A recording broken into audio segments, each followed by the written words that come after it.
Hello and welcome to Allianz Park. It's North versus South today as the London Borough of Barnet plays host to a clash between the Premiership and the Super 15. And don't go thinking this is some mid-season jolly. The Beast and his mates are on display today. That means big names, big hits, big excitement. Saracens top of the Viva Premiership and into the quarter-finals of the Heineken Cup roll out some familiar names for today's encounter, despite facing the Newcastle Falcons tomorrow in the LV Cup. There's a strong South African connection here, and Mark McCall's men will want to impress as they feign the sternest of tests against the Super 15 giants, the Sharks. This is a long way to come for a pre-season workout, but with the Super 15 starting in 3 weeks' time, Jake White brings a side boasting 8 Springboks for his first game in charge of the boys from Durban. Springbok rugby may be flaunting a more fluent style of play at present, but they love the physical approach more than any other nation. And with the current South African front row on display today, no one should doubt the importance placed on today's clash. It's Saracens against the Sharks, live from Allianz Park in just under half an hour. Welcome back to England. It's a long way to come for a friendly. Yeah, it is. I mean, but I think it's far from a friendly. It's always when there's rugby at stake. And, a lot of these boys have played international rugby. They know there's, I suppose, a lot of reputations at stake as well. And, as much as we don't want to make sure that we go over the top, the reality is it's still a rugby game. You still got to get up for it. How long have you had to make your mark on the team, on the setup at the Sharks? One of the things that obviously I enjoyed a lot was in the pre-season, a lot of the Springboks were away, so it gave me a chance to work with the next generation of players. Ideally what would have been nice is that if I had the Springboks there for longer periods of time, but as you'd all know, in internationals, in the autumn internationals, and then they have their month break. So I've been basically working since October. A lot of these young guys are now getting their first opportunity to playing for the Sharks today, and I think that's probably the most exciting thing about today's fixtures, is to see how they've developed in that space of time. Lots of familiar faces in your team, particularly in the front row. Yep. How close is this to the starting 15 that you've got in mind for the Bulls in 3 weeks' time? Look, to be fair, probably about 65% of this team will start against the Bulls. I've got guys like Francois Steyn, not yet. Pat Lambie got married the other day, so he's on honeymoon. If I look at Ryan Kankowski's playing in Japan, JP Peterson's still got to finish his stint in Japan. So there are probably about 5 or 6 guys that will still come into to the mix. But one of the things that I know, Nick, is that you're not going to win the competition, with the same 15 every single Saturday. So one of the things we're going to try and do is get some guys to get opportunities, and games like this are fantastic for them because they get to play with some Springboks and they get to play against some international players for Saracens. So I'm hoping that they can put their hands up today. Put some names to those fresher faces that we're looking forward to seeing today. Yeah, I mean, I suppose the names that are new, Tim Sweel at 10, as a young guy, is basically he's still actually under 21s. The inside centre, a guy called Andre Esthuizen's 19 years old. He's also, as I said, eligible for under 21s. And the fullback, Tyler Fisher. So three backline players still eligible to play in the under 21 side in South Africa, which is obviously good for us. And then Terra Matembu, who's number 8, who's starting today as a number 8. He's been around for a long time. When I say long time in the academy setups in South Africa, and he gets an opportunity to get a full crack today. So, I suppose those 4 guys for me would be the guys to watch. We're looking forward to it, Jake. Go well. Thank you. Thanks so much. Thank you, Nick. Mark, where does this match fit into your plans? What are you hoping to get from it? It's interesting, isn't it? Because they're two teams in different sort of ends of their season. We've had a really demanding 9 weeks, but it's nice to play a game like this, which is out of the ordinary. It's a unique game. In some respects, there's no pressure to win the match, although we've got a very competitive group of individuals in there who want to do really well today. So there's been an excitement about this week, and obviously we've got a game tomorrow as well. So it's been a real buzz around the club in the last 4 or 5 days. And that fascinating North v South aspect to it as well. How do you think you would get on if you played in the Super 15? I suppose maybe after today you might know a little bit. Obviously we're missing our international players today. We're missing our Saracens players today. So we've maybe 10 or 11 people not involved. So we'll see. I think we've got a really good team. We've got a good squad. The Sharks are pretty star-studded today, especially in their pack of forwards. But it's just a game to get excited about. I'm not really going to try and compare leagues, but it's a game we're looking forward to today. What I would like you to try to compare, though, is the different approach to coaching in the North and the South. Do you think you have to go about it differently depending on which hemisphere you're living in, which one you're working in? Well, that's a very good question, actually. I think that referee interpretations come into things. It's actually even interesting for us from the Aviva Premiership to European rugby, and European rugby is refereed not entirely differently, but a lot differently than our matches, and there's a really big attacking preference in most of the Premiership referees. I think that's the same in the Super 15 actually, but not quite the same in Europe. There's a lot much more of a contest there, so it's getting used to those things, but I don't think coaching is that much different, to be honest. We're looking forward to it. Good luck. Okay, thank you. Here temperatures are nudging towards the 80s in Durban this afternoon. Apparently there's a bit of rain beside the Indian Ocean, however, 1 or 2 showers. So while we can't match the South African heat today, it is dry. Conditions are pretty good. I dare say those watching back home in South Africa will see plenty of familiar names in Saracens starting 15. Amongst the half dozen, born significantly closer to East London than North London, is Neil de Kock, who'll form the halfback hinge with Charlie Hodgson. But for the presence of his opposite number today, Schalk Brits may well have won more Springbok caps. He and Justin Melk in the back row have both played for the Stormers in their time. And Matt Stevens was born in Durban, but opted to wear the white of England, and his scrap with Tendai and Tarawera promises to be a cracker. The Beasts, part of a formidable test match front row that Jake White has at his disposal this season. There are 8 Springboks in all amongst the starters. Bismarck du Plessis amongst them, and the hooker skippering the Sharks this season. He's alongside brother Yanni. In the back row, you'd expect a charging, snorting Willem Alberts to love this surface, and that will equally apply to the likes of Odwa Undungani and Waziam Vovo on the wings. In the absence of the recently married Pat Lambie and the injured Frans Steyn, much will rest on the form of the promising but inexperienced Tim Swiel and Andre Esterhazen at 10 and 12.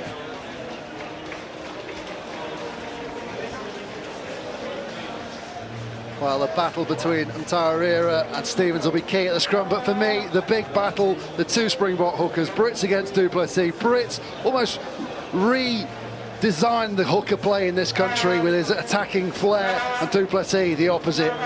Ex-set tackler, with Dan Carter felt the benefit of that, and as we said before, really good over the ball. Mike Blair, you've got your eye on the 10s early on. Yeah, I've got Tim Swiel and Charlie Hodgson, both at kind of opposite ends of their career age-wise. Hodgson, a lot of experience. He really runs the game for the Saracens.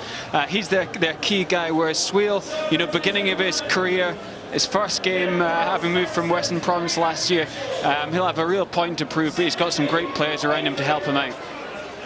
Yeah, it is going to be fascinating. Familiar faces on the pitch, familiar faces off it. John Smith ended his playing days here last season in North London. He's now the chief executive at Kings Park, pulling the strings.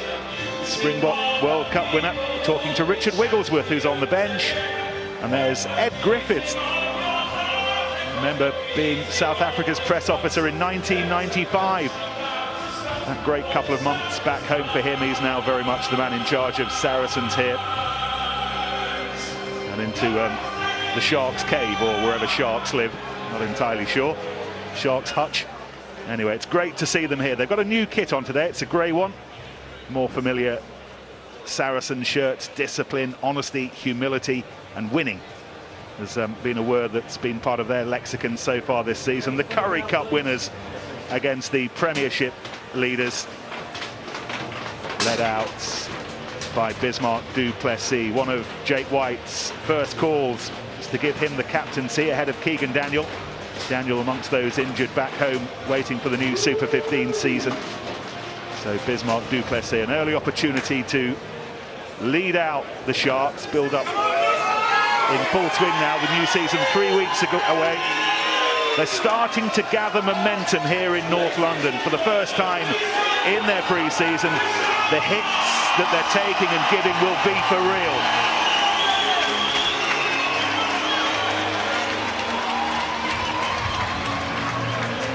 Tendai and Tarawera taking time to chat to plenty of South Africans who came to watch them train here yesterday. Great personality, bubbly personality. Everyone having their picture taken with the big men. And here's another. This one's made of solid English oak. Steve Borthwick.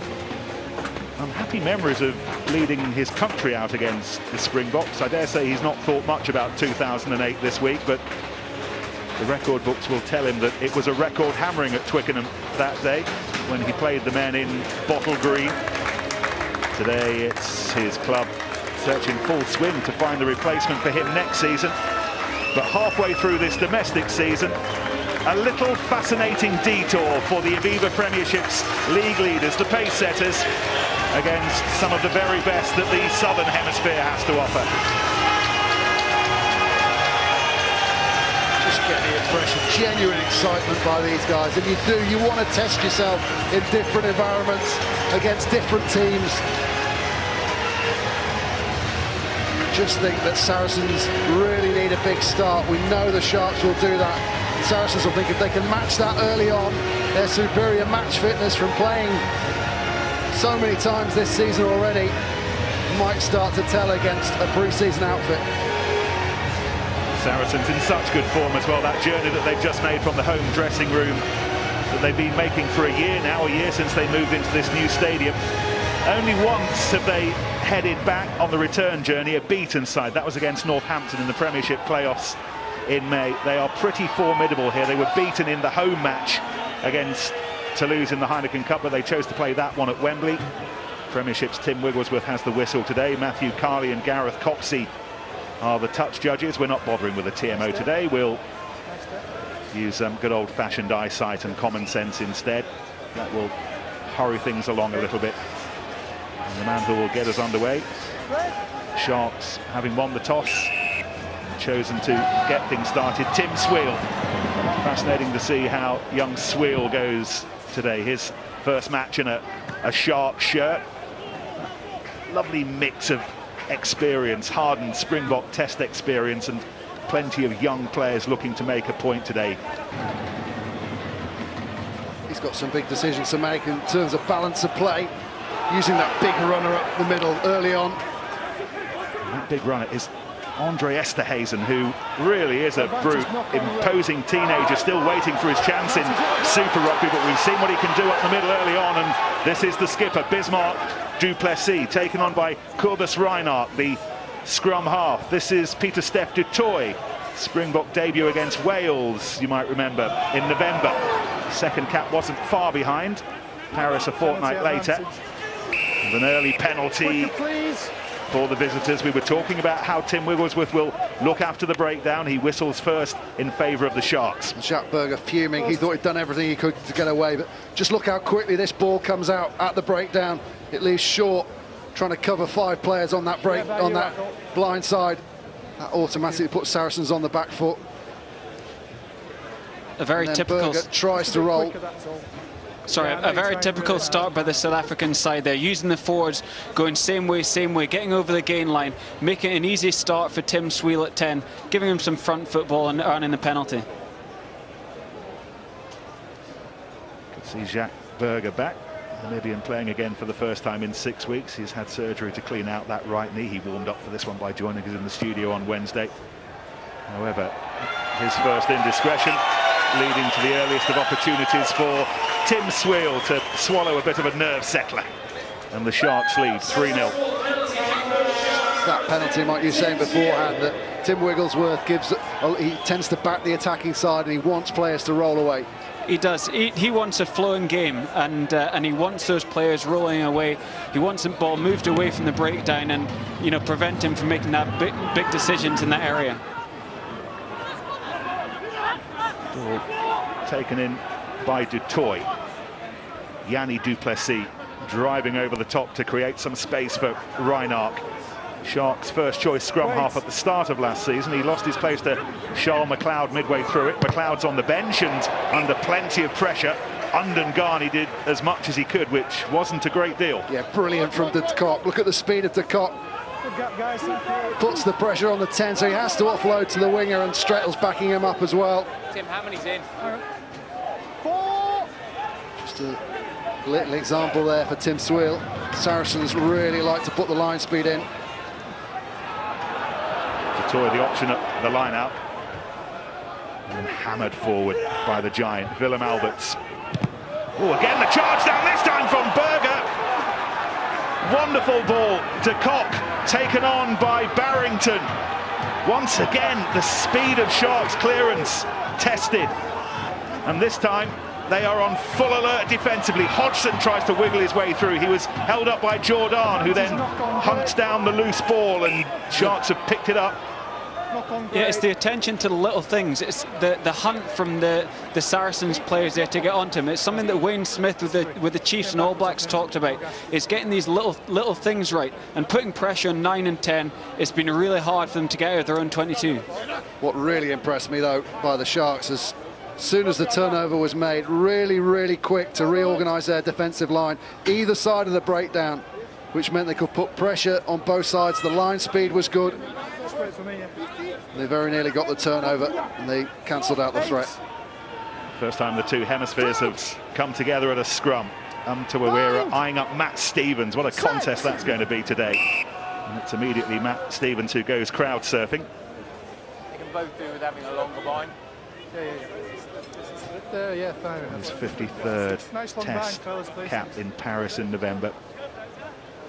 Oz Durant's successor. He's been around that long. What a job he has done in the bot front row. So powerful. You saw him trying to, despite the reduced length of the hit with the bind, still trying to get that power hit in early on. Stevens coming back at him this time.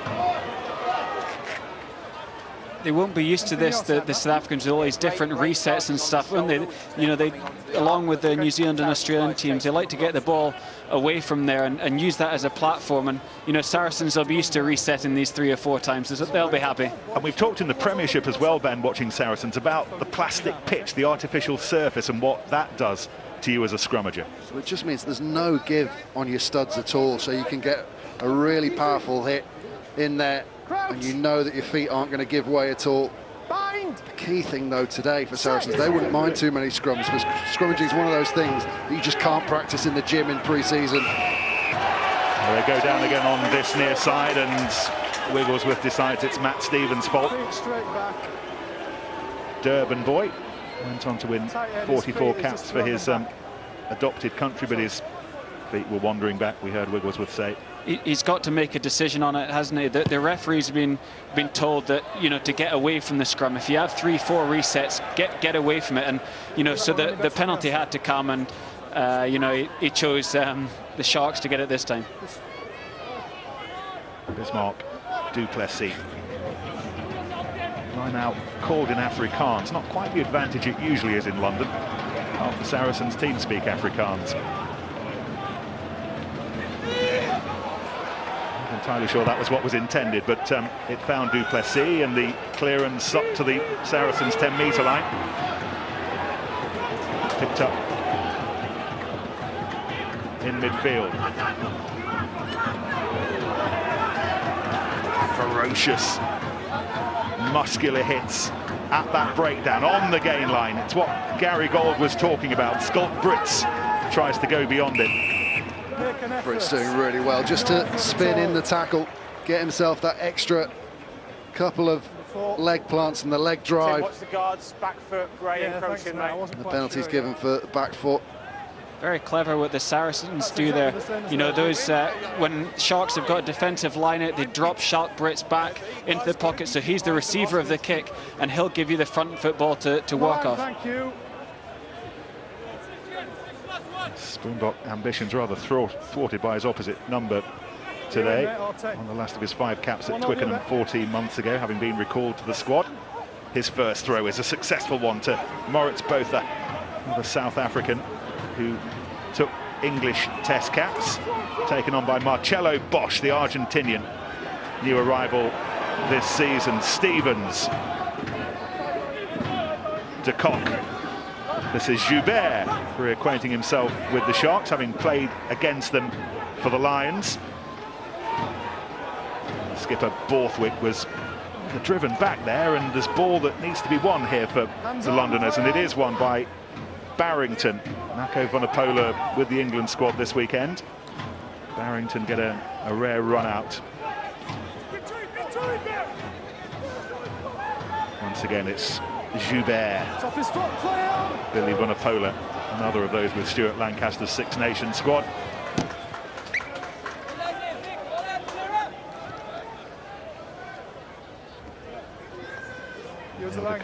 on the last of his 10 South African caps in the World Cup quarter-final against New Zealand way back in 2003. That match in Melbourne when South Africa never really got going.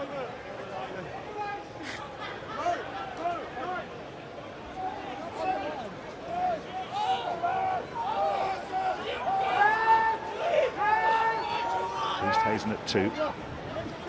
Ball was meant in the end though for Jean Deysel, and acrobatically kept in play by Brits.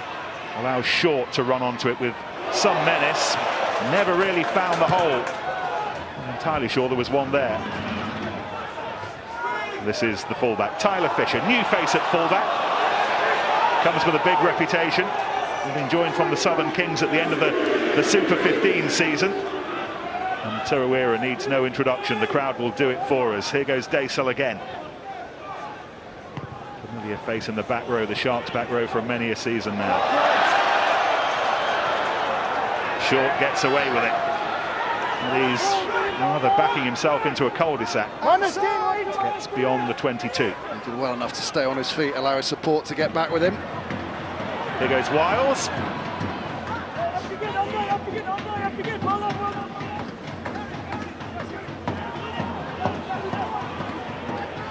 Kenny du Plessis leading the defence. Hodgson. Sides boot to ball is the best option. Fisher skipping across and finds Sweel. Wiles was well positioned. Undengani.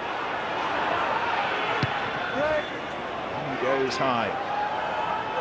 Scrum half Reinhardt chasing it, and he chased it all the way into touch as De Kock was trying to keep his eye on it. That was a steepler from Odwa Undengani. Yeah, De Kock just suggesting he might have been taken in the air. Did well to get the hang time. Great kick from Undengani. I know it's there. It's only after a line out. His feet still off the ground. It's not much of a tackle. No Corbus right out. Okay. Fine. Here's the line, guys. Similarly, he's got Charles McLeod for company on the bench today. Fellas, steady. New half-back partner in Tim Sweel, however. This is the first time they'd have played together. More used to having Pat Lambie outside him. Butch James a couple of times last season. The Bathman retiring at the end of the last campaign. Joubert winning the line out. It's been an uncomfortable 30 seconds for De Kock.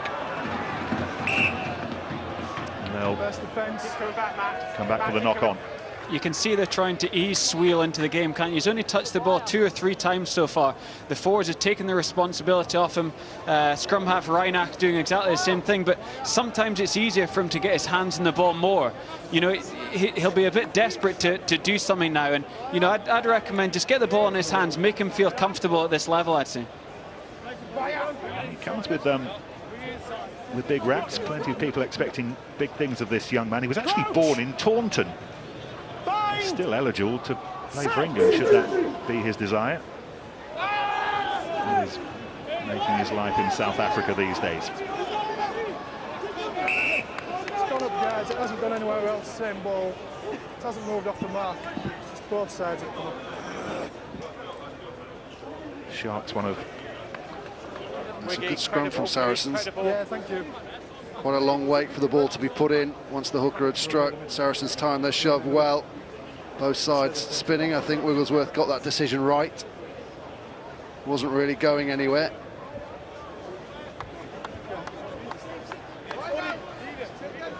Brits and du Plessis head-to-head.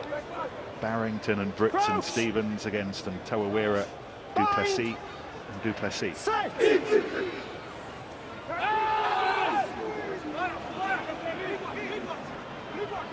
The two brothers who pop up. Same again, both sides. The Sharks were a little bit fortunate there not to have the turnover for twisting the scrum round 90. The ball was at the base of the scrum for a while.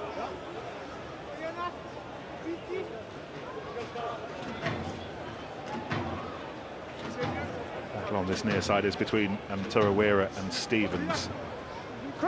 James Johnston's playing in the LV Cup match against Newcastle tomorrow for Saracens.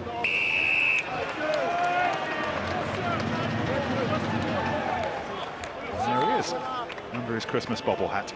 No effort. Well, Wigglesworth had come round this side bend to have a look. Just a little bit of a question about the binding of Yanni du Plessis from the touch judge Matthew Carley before that scrum. Body shape there.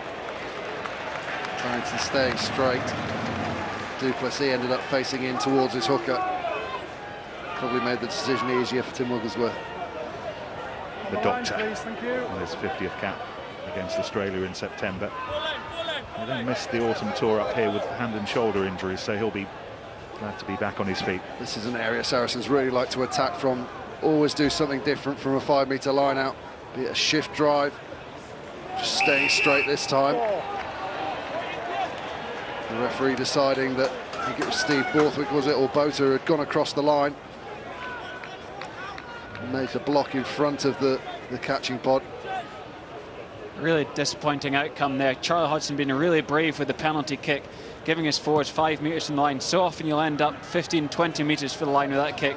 Hodgson really brave, put in a great position, and that's kind of a soft way to let the Sharks out of that. Thank you. Borthwick who got done. You saw him lift in the air, and then just as he dropped his jumper, he just stepped across the line back with his back facing the opposition, just to give that buffer.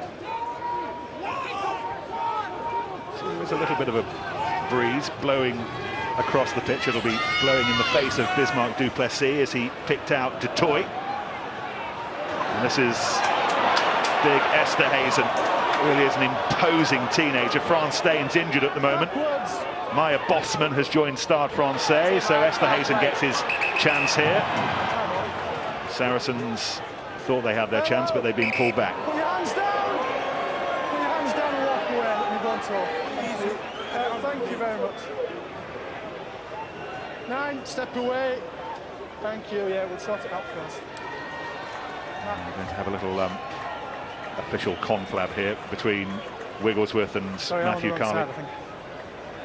Saracens 7 is taking the player to ground by his neck. Yep. Okay, and then the reaction is by 3 Gray by putting his hand on the player's face and pinning him to the ground. Okay, so what we're doing, penalty against Saracens reversed? Yeah. Okay. Hang on, 7 and 3. Jacques Berger and Yanni du Plessis. I'll talk first, all right? Guys, thank you. First offence, you're around the neck, okay? Second one, you retaliate. Penalty against you, reversed against you. Thank you. What do I do? Bubba.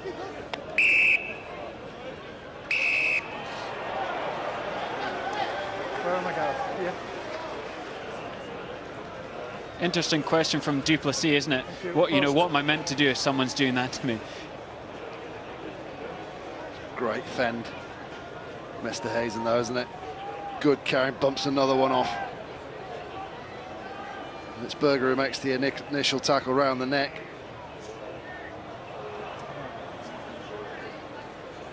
And that's after, I think it was while they were on the floor. That's what Berger's taken offence to, that du Plessis came in and held his head to the ground. Charlie Hodgson, Owen Farrell off with England this weekend, kicking responsibilities on the shoulders of the veteran.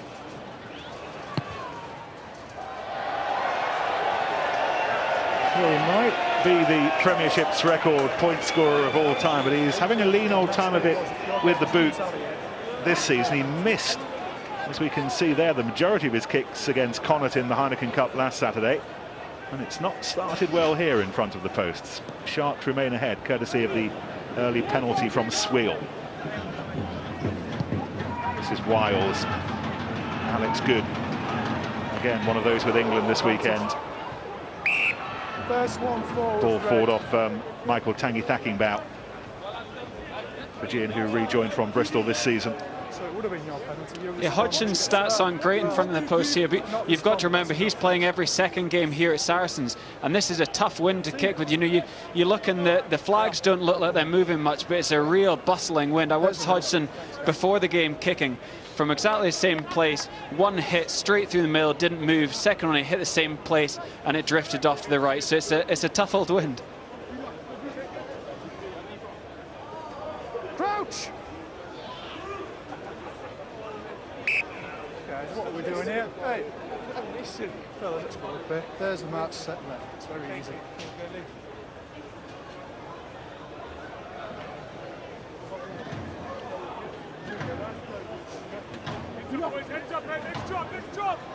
Crouch! Bind! Set! Just a hint, more than a hint there, that Saracens had the nudge on before the ball was put in, and the shove earns them the penalty. It's the point I was making before. It's the hardest thing to get game ready for when you come across a team that's been scrummaging all season. In your first couple of games, firstly the technique, but also the physical toll scrummaging takes on your body, you just can't replicate.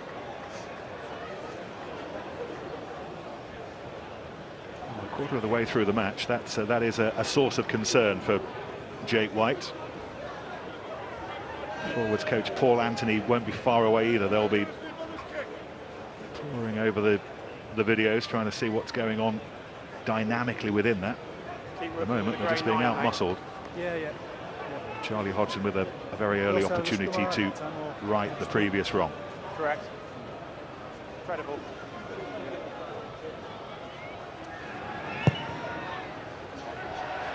Judge that one. It's a decade now since he scored 27 points against Jake White's South Africa at Twickenham. He's just scored his first 3 points against Jake White Sharks in North London.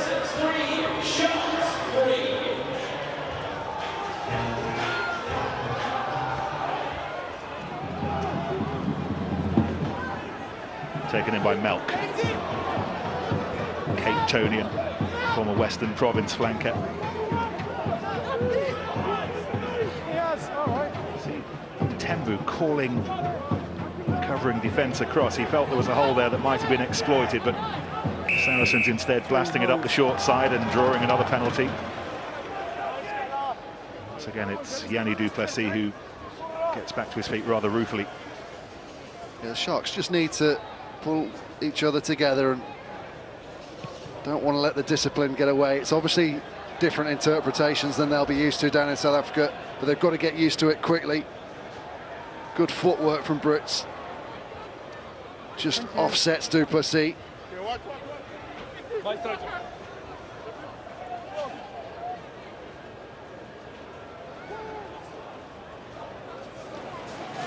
Again, it's Botha taking the line out. 100% record so far for both teams. Halfway through the first half, 3 penalties apiece, and de Kock gets the ball away under some pressure. This is Undungani.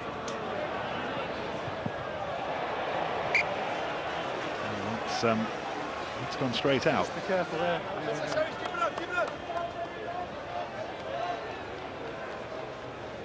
Thank you. Let's have another look at this.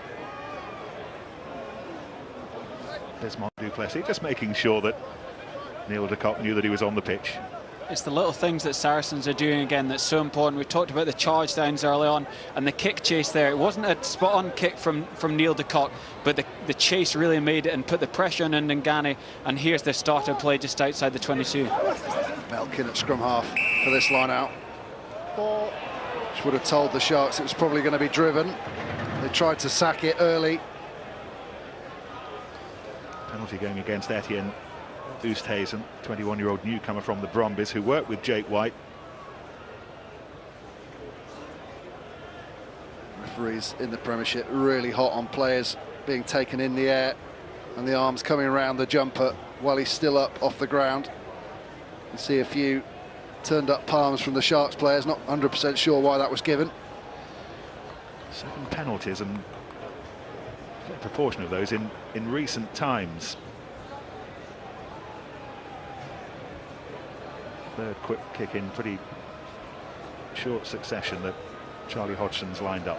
This for the lead.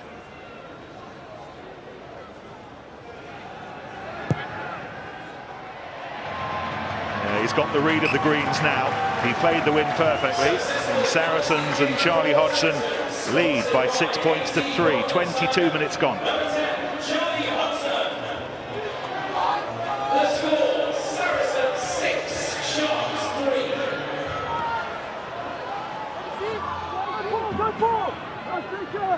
Ball goes long. It's cleared away by the scrum half. We can have a word with Jake White. We've been talking in the last couple of minutes, Jake, about the number of penalties your boys are conceding at the moment. Is that a concern? Yeah, it is. I mean, I think you've just summed it up. We've given 7 penalties away in 22 minutes. To give that amount of possession away, obviously put yourselves under pressure. So, yeah, I mean, we're just obviously going to have to try and halve that penalty count. Is that the referee's interpretation, or are you on the wrong side of the law at the moment? Look, it's difficult to say. I mean, the bottom of the line is we haven't played rugby for a long, long time. Probably a bit rusty. Hopefully we'll get back into the game. What about the scrums? There's another penalty now coming, so maybe it's, we've got to accept that it's part of the game. There we go. There we go. Play, boys. Play. We'll come back to you in a minute, Jake. Let's just watch the end of this. Now the ball was lost forward by Paul Jordan. That was better, Jake. A word about the scrums as well. A sense that Saracens have got a little bit of a nudge going on at the moment. Yeah, look, I mean, the Saracens scrum is really strong, and we know that. It's been one of their strengths of their team as well. And obviously, as I said, we haven't played for a while, but I'm sure we'll get it right. And we've got experience in our front row. Then I'm sure they'll talk it through and get it right. Really appreciate the chance to chat to you mid-match, Jake. Thank you. No, it's a pleasure. Cheers. Well, it's such an impressive setup of that last maul from the Sharks. Just look at the body height of the grey shirts when they get set up. It's scrum position, ball nice and secure at the back. Now they've got the march on. Very little that the Saracens, who are all stood up, could do about that. Give away the penalty, coming around the side, and then as they break out, the concern for Saracens will be, look how many red and black shirts get tied in, and there's a big overlap coming around the outside. Unfortunately for the Sharks, they couldn't exploit it. However, it has led to this opportunity to square things up for Tim Sweal. And this time it is the youngster who gets caught up in the breeze that's blowing cross pitch. He's the top point scorer in South Africa's under-21 championship last season down in Cape Town.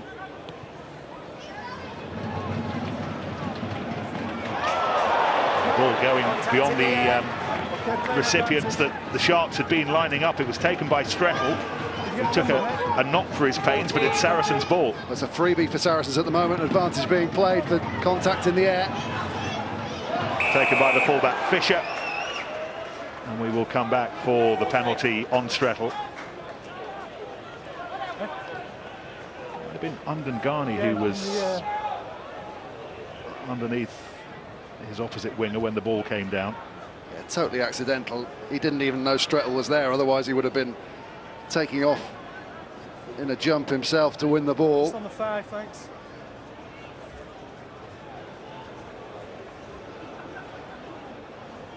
It's a ball that I'm not sure either of them were expecting. Peter Steph du Toit was being thrown up in the air by his lifters to get that right. It's another monster kick from Charlie Hodgson, and actually Undengani has come off second best in that tussle with Strettle, but the kicking of Charlie Hodgson at the moment, Mike Blair. Again, really brave. The coaches will be delighted he's doing that, but it's one of those ones the coaches will tell you before the game, really go for that 5-metre line, but then the time you miss it and it goes for a 22, you get shouted at and told, what are you doing? But great coaching for that one though. Again, Melkert, scrum half, so he can slot straight in on the ball. Ball that was won by Botha. Brits locking the whole thing up. He just needs some support on his right shoulder. Stevens provides it now. They're in good shape. They need to get underneath Duplessis there. Now they transfer it to the back. Berger in good shape if they can keep this march on. There's collapse there. Well, there was almost nothing the Sharks could do there. It was Oosthuizen who pulled it down. And there was an inexorable sense that if he hadn't have done it, would have been a try, and this may well be a yellow card. A decision to be made here by Tim Wigglesworth, you would suspect.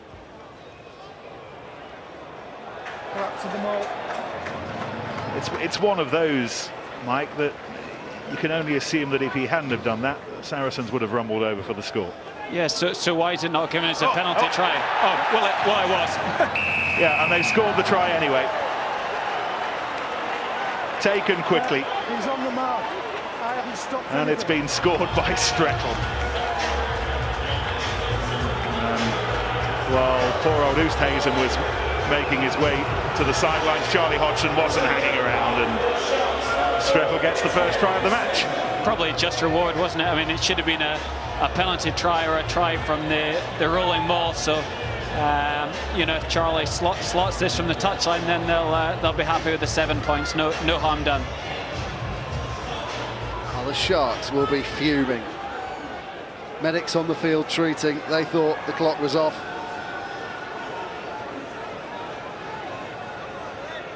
But I suppose once the dust settles on this fixture, they'll take that as a valuable lesson going into the Super Rugby. Never, ever switch off. This will be some kick from Hodgson against the breeze. That is a monster. I know in terms of pure meterage, it's not going to break any records. But against the stiff breeze, in the face of the breeze, this one crept over. That's landed pin high, Mike.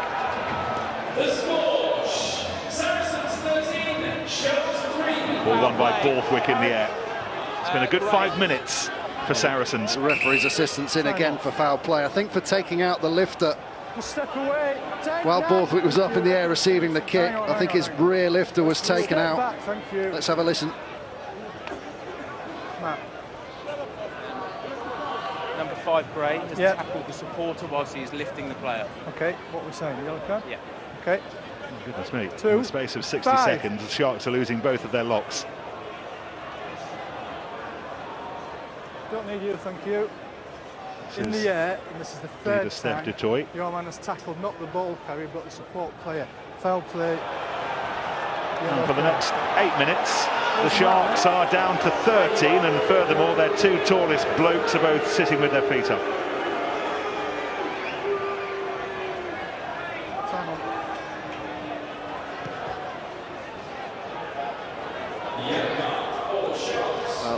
They will have wanted to test the Sharks, not in this capacity. Really important now that their senior leaders get them together. They don't let the frustrations get the better of them. They won't agree with those 2 decisions, but they can't let it affect them. They're done now. They've got to move on with the next stage of the game.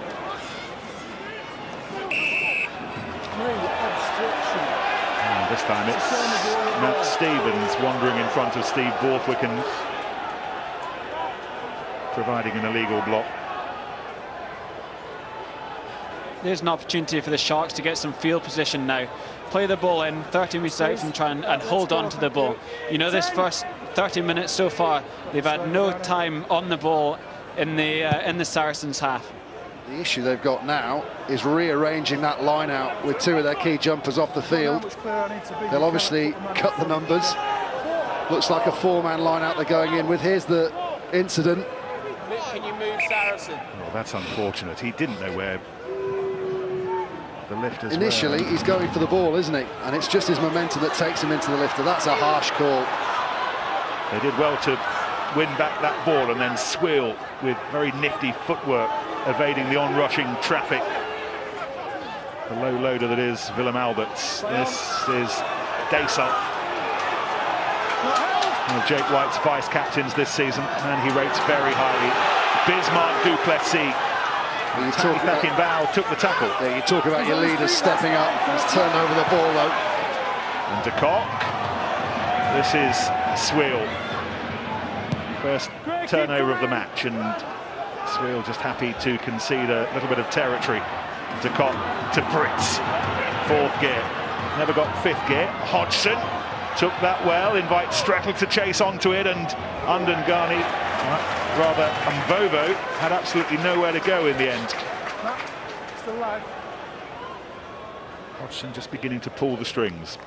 How would you defend this, Ben? Would you put any of the Sharks' backs into the defending ball? Or? No, definitely not.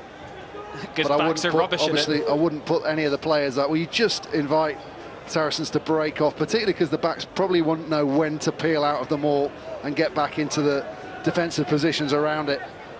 So you might tighten up slightly, but it's the work initially now. As the ball's taken, they've got to stop it at source. Saracens try the shift drive. They did well. Sharks, Saracens have the ball on the ground, so they're going to have to reset it with Barrington. Tembu doing his best to disrupt things. This is both that. De Kock, Brits, with help from Berger. Duplessis doing some digging, and he was within his rights to have a dig away. Brilliant by Duplessis. Well, how well have they handled that situation, Ben? The initial work at the line-out drive Abbott has taken to cancel the threat, and then as the players came around the corner, Duplessis spotted the Saracens man popping through on his side of the breakdown, latched onto the ball, won the penalty. I think going back to that line-out there, I think what I do is I do a 5-man line-out, so it means the Sharks have got to have the same amount of numbers, and then you've got 2 extra ball carriers in the back row. I think you're giving the Sharks a chance to get away things by slowing things down and having that driving maul. The Shark scrum, ball was deflected off a Saracen's hand. Schubert, one of the best line-out operators in the Premiership. Really good defensively at the front of the line-out. Putting good pressure on there. Don't quite get the result they wanted, Saracens. Attacking scrum Sharks. But what are they going to do with numbers here to ensure they get the ball? And even with a full 8, they've been under a lot of pressure at this point.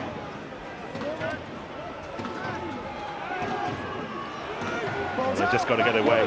It's a balsa wood boat being splintered at the moment. And any kind of possession will be deemed a success, and it is there for a success. Picked up by Alberts, who, the momentum he found from a standing start, going beyond a couple of Saracens tacklers. They're using the heavy muscle, and Tarawera. And then Daisel. This is spirited stuff from the Sharks, down to 13 men. Here goes Wazian Vovo. Scoring tries for the Springboks at Twickenham not so long ago, on the other side of the River Thames. He's fully behind this Sharks effort right now. 13 against 15 defenders. Once again, it's Alberts taking it on. Sharks' first visit to the 22, and this is Corbus Reinach. Melk had a little look at it and was told to head backwards. Now it's Joubert and Bosch who are told to give way. Remains South African ball. Alberts, how quickly were Sharks defenders upon him. Oh, and then it's Botha who goes in hard on Tembu. Duplessis. Wheel standing back, a scrap for the ball on the floor, and it's won by Saracens. Well, brilliant initial play from the Sharks, but that is just the difference when you got 2 extra players. Players can overcommit on those big runners around the breakdown and make those big hits, safe in the knowledge they're not going to leave a hole and be exploited. Really good initial bust from Daisel. Offloads, outstanding, the timing of that. We're off playing again. This time it's Paul Jordan. That ball's been spilt forward. Botha can't hold it. De Kock can. That was an interesting concession of possession, but we're going to have a break in play because there's a player down injured. And it's a head injury, and that's the reason for the concern. The reaction from the crowd is amazing, wasn't it? I think we've got more South Africans here than Saracens support. There's noisy. It's Charlie Hodgson who's hurt. In the meantime, Tyler Fisher has a little bit of work to his right shoulder. He's impressed Jake White since arriving from the Southern Kings, Tyler Fisher. More familiar faces at fullback last season. Louis Ludic's gone to France. Rian Villiers earning a little bit of money in Japan. So Jake White happy to give Fisher the shirt today.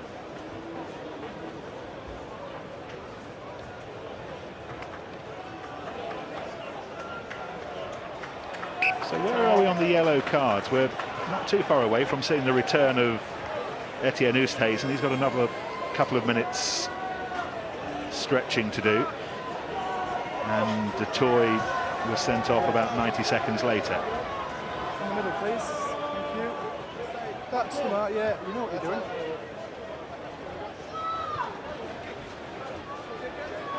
Crouch! Bind! Sit! Sharks with their 6-man scrum.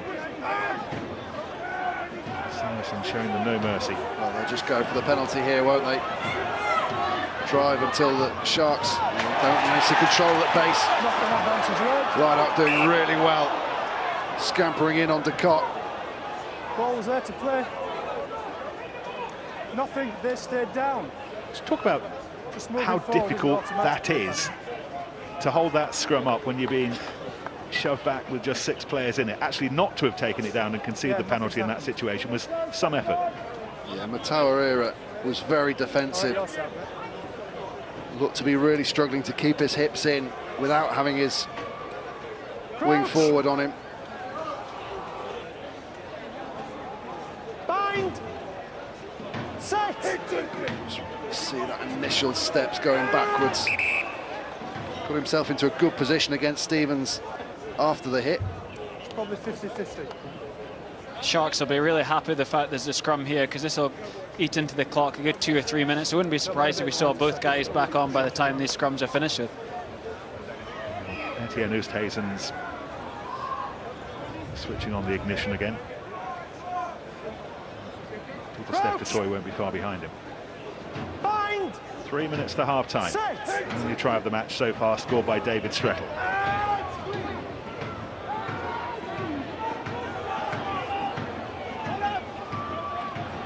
To Cock, Hodgson, Tangi Thakin-Bao. Seen too much of Saracens with the ball in hand so far. That was very neatly done by the Cock in extremis. Here's Berger running into Bismarck Duplessis.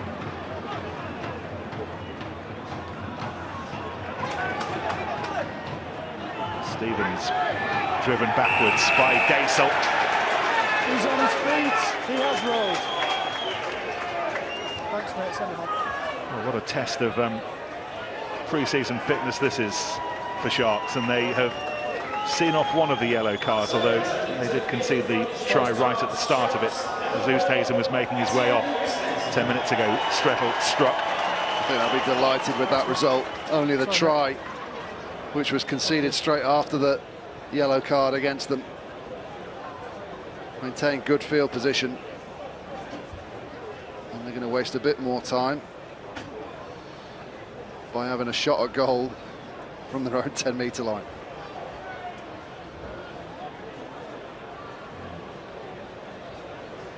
The stiffest of crosswinds is not going to help this effort from Paul Jordan, but you can't fault him for ambition from all of 54 metres.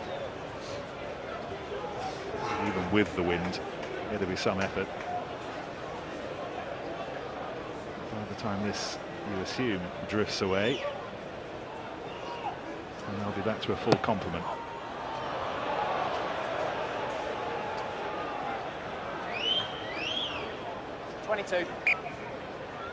Yeah, send him on. And here is Toy again. Ridiculously hard worker whenever he's on the pitch. He's had a 10-minute breather. He'll be working even harder now in his mate's cause. Those youngsters who somehow has got to try and dislodge Evan Etzebeth from the Springbok second row over the next couple of years, but one of those bright young things who's coming through, and Oosthuizen and Toy reunited. And Tuawera rolling it up to halfway. Oh, and it's been intercepted, and Hodgson has got the skates just to score Saracens' second try before half-time. Well, that's a sickener for the Sharks. Worked so hard during the 10 minutes when they were down to 13, back up to 15. They gift-wrapped the try. Saracens had a really short defensive line. Hodgson, the last man. If it had gone wider, they could have been in trouble, but he read it to perfection. Just saw it coming and accelerates onto the ball. And then those aged legs just have enough gas in them to get him all the way to the line. It's clever defence, as you say, numbers down. Charlie Hodgson takes the line up. If they want to play it to the edges, he has to put a big loopy pass all the way over the top. By the time he's done that, the inside defence have helped him out. Very intelligent defence from Charlie Hodgson there. The long pass from Tim Sweel, cottoned onto by Hodgson, who adds the extras. Couple of Saracens tries, David Strettle and latterly Charlie Hodgson. Couple of Sharks yellows for the 2 second rows at half-time. Saracens 20, Sharks 3. Well, we've got the man of the moment, Charlie, quick word with you. Slow start, but my goodness me, you've hit the accelerator now. Yeah, I mean, it's always going to be tough against these guys. They're a physical bunch, and they're getting over the game line a lot of occasions, so it's hard for us, but we've managed to settle into the game, and thankfully we're up at half-time, so see where we go. How tricky was it to get a foothold in this game? It was tough, yeah. I mean, as I say, first 5-10 minutes the game out of the box, and it was hard to stop it once get Duplessis on the move and Albert's on the move. It's tough to stop them, so we're obviously happy with where we are now, and hopefully can continue it in the second half. You've been a busy boy. Trying. Things like that, lucky really. I think you just try and spot your moment and see what happens and get off the line and get an opportunity to score. It's quite nice. Great stuff. Thanks for talking to you get in that changing room. So it's been a busy half for Charlie Hodgson. An excellent first half for Saracens. They lead the Sharks 20 points to 3.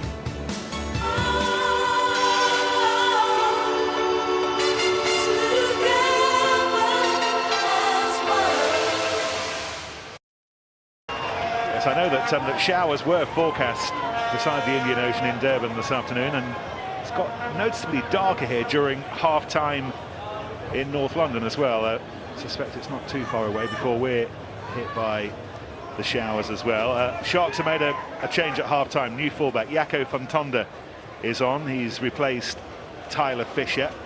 Not entirely sure whether that's tactical or whether Fisher's picked up a knock or a strain or something. But Fantonda, the utility back, we assume will just cover at 15.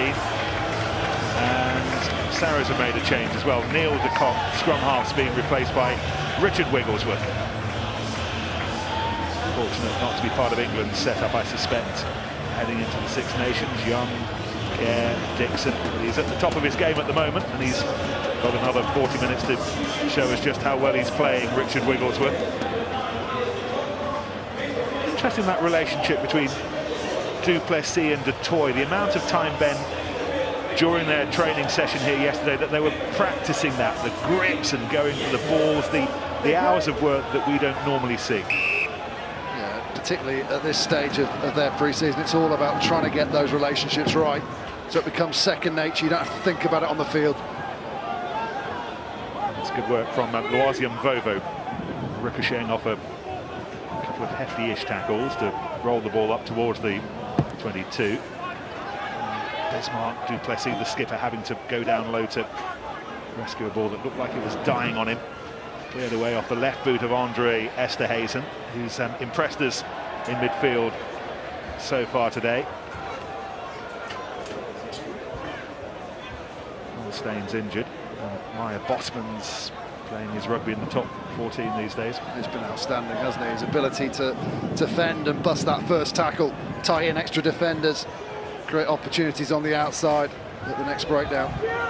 Real issues at the line out with that breeze, and Brits and the throw were all over the place, and it's Hodgson who has to shuttle back, being chased down by Corvus Reinhardt, Sharks scrum half. Let it come, let it come! Saracens' new 9, Wigglesworth pointing at it, calling for it, getting it. This is short. 12 months on from scoring Saracens' first ever try here against Cardiff. He's been recalled from his loan to Wasps this weekend to help out. Ball was there.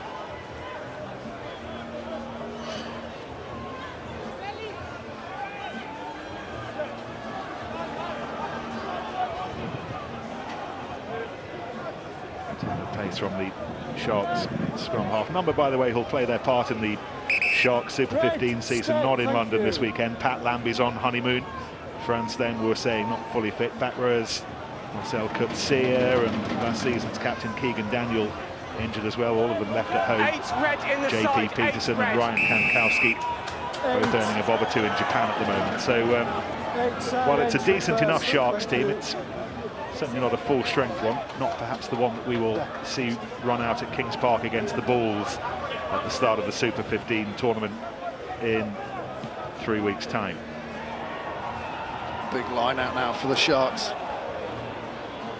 We've seen their ability to set the mauls up. This is the penalty. Joubert sneaking around the side. He said he thought the ball was already out. There's a referee's assistant on that far side, helping the man in the middle out. But now if they can set really good body positions. Stevens goes down, drags it with him. Borthwick was up quickly and aggressively. And it's Yanni Duplessis who can try and profit from this latest spell in possession. Dutoy, himself an international now, a Springbok, something Tawawira has been able to do for a while. Reinach, and this is Desa, abrasive flanker. He's been good in the first half, Desa as well. Steamroller with the ball going forward. Reinach with a little bit of momentum. They've not had much of this in the match so far, and then the ball was lost forward, but for one or two brief moments they were really beginning to threaten. That'll be the Sharks' route back into the game. This sort of carry from Albert. Knock on first. Using that hip strength to burst through the tackle, bounce the low tackle out. Just can't hold on to the ball as it hits that artificial surface. If I was Reinach, I'd be looking for Dezel every time. Every time he's taken the ball, he's made yards, he's committed defenders. So he should have him in his mind. Dezel, where is he? And he's won a handful of Springbok caps, helping out with these meters made statistics as much as Alberts and Bismarck Duplessis. Your side, mate. Going for a ton of work at the moment. That's Dezel. Yeah, I agree. Embarking on his 7th season as a Shark. Just looking at the two Wigglesworths there, scrum half and referee, trying to decide when it was time to put the ball in. The yes 9 call's gone. There was a lot of nodding and shaking of heads between them. There was a wink, I think, wasn't there?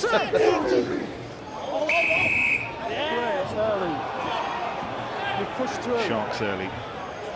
How are you going to approach that as a scrum half, Mike? Are you going to have a chat with the referee before the match, work out what the signal is? What's the deal? Yeah, I think I understand that the ref's the one that kind of says to you, this is what I'm going to do. I'm going to put my thumbs up, I'm going to nod my head, and you just work with him on that.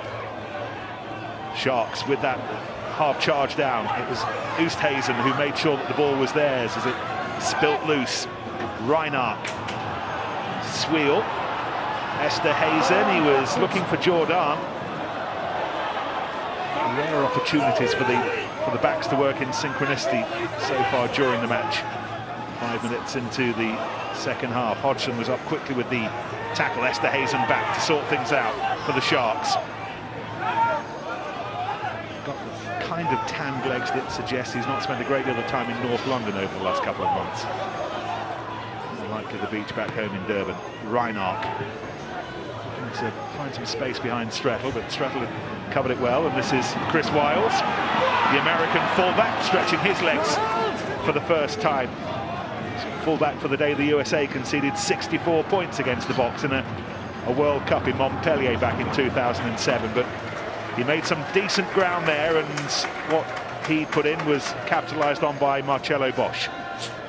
I'd like to see the Sharks using their standoff a bit more, using him, because remember there's a warm-up game.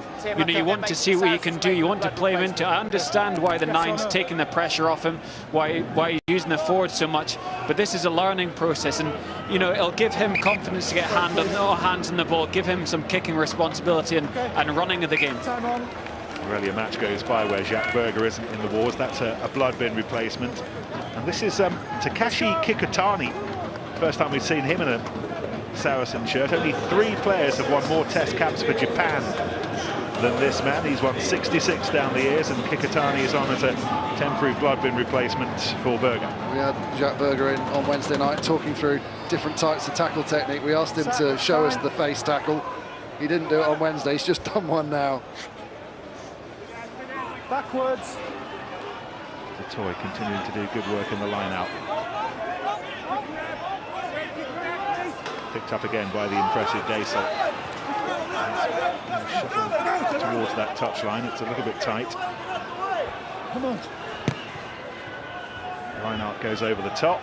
Straight out, mate, straight out. And he's on me. overcooked it. That was a fascinating little demonstration that Jacques Berger gave in the studio about the split-second decision that you have to make as the bloke's running towards you as to where you're going to put the hit in for the tackle. Yeah, basically whether you can make an offensive hit and you can really put everything behind it, or whether you have to taper some of that enthusiasm, just make sure you bring the guy to the ground.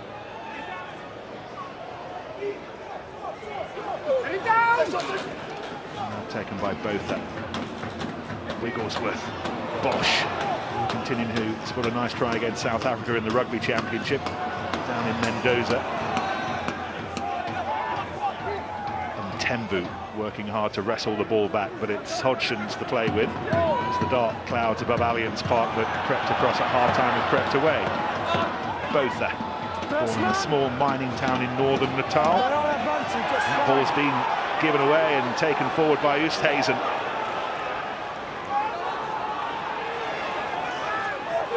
There's a fun fight on the floor at the moment. The ball's there to be won by someone, and it's Wigglesworth who gets it back. Ball retention, not a quality for either side at the moment, Mike. Yeah, the Sharks certainly look like they've got that pre-season feel about them, don't they?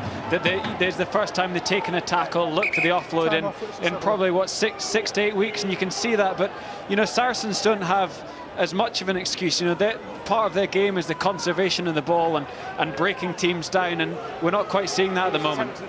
It's Mvovo, by the way, who took the big hit. Yeah, I'm not sure how he did it. He almost seemed to fall at the feet. This is the penalty coming up. Latched onto the ball, let's go. Next man comes in on the ball, but just loses his body weight. Again, it's one of those where you, as the defensive player, you probably think you're entitled to attack the ball. Mavovo almost seemed to fall at both his feet. And whether he got a kick, the big man went past. So we're talking about the last time they played competitively, the Currie Cup final, which they won back in October. It's really only been this week that they've started to up the intensity levels in training, so this very much a step up that they knew was coming very early on in their preparations for the new Super 15 season. It's obviously just been stakes and weights for the last 3 months.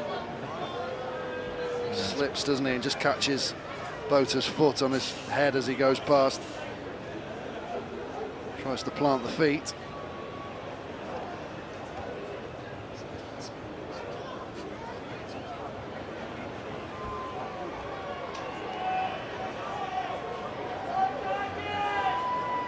He lost his place in South African Test squad ahead of the World Cup in 2011 to Undangani. He's on the other side of the pitch today. Heimer Williams warming up just in case. Jake White back home, having won that World Cup against England and Ben and Co in Paris in 2007. Looking to add to the Sharks' illustrious history. Jake White, famous names woven into the history of this team, although strictly speaking the Sharks only formed 15 years ago out of the old Natal, a team that had been resuscitated somewhat by great Ian McIntosh during his days at Kings Park in the 90s. Reel off the names: Ben John Smith, Stransky, Joubert, Ollie LaRue, all played their part in recent years. Those with longer memories like you might recall Tommy Bedford in the 1960s. Play against him? No, I didn't, funnily enough.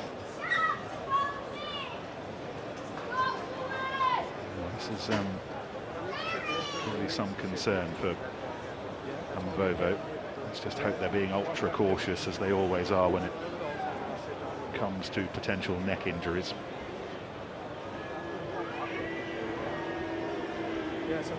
Sharks, one of the 5 teams who will be representing South Africa against the best from New Zealand and Australia over the next few months.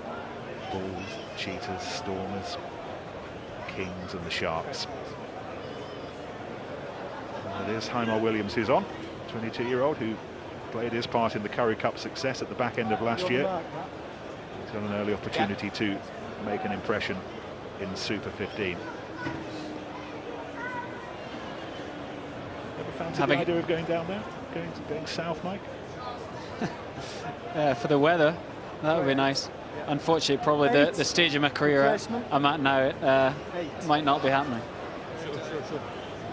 Another change. This is Jacques Bortas, battle-ravaged warrior. He's been around for about a decade now. He's coming on, and it's Willem Alberts who's giving way. Part of that formidable Springbok back row. Dwayne Vermeulen at 8, Francois Lowe on the other side. Alberts, he's had a decent run out as he starts to set himself up for the new Super 15 season. I've had a few experience of these head knock type situations, and the reason it takes so long is the first thing they've got to check out is the neck. You know, make sure that the neck's fine.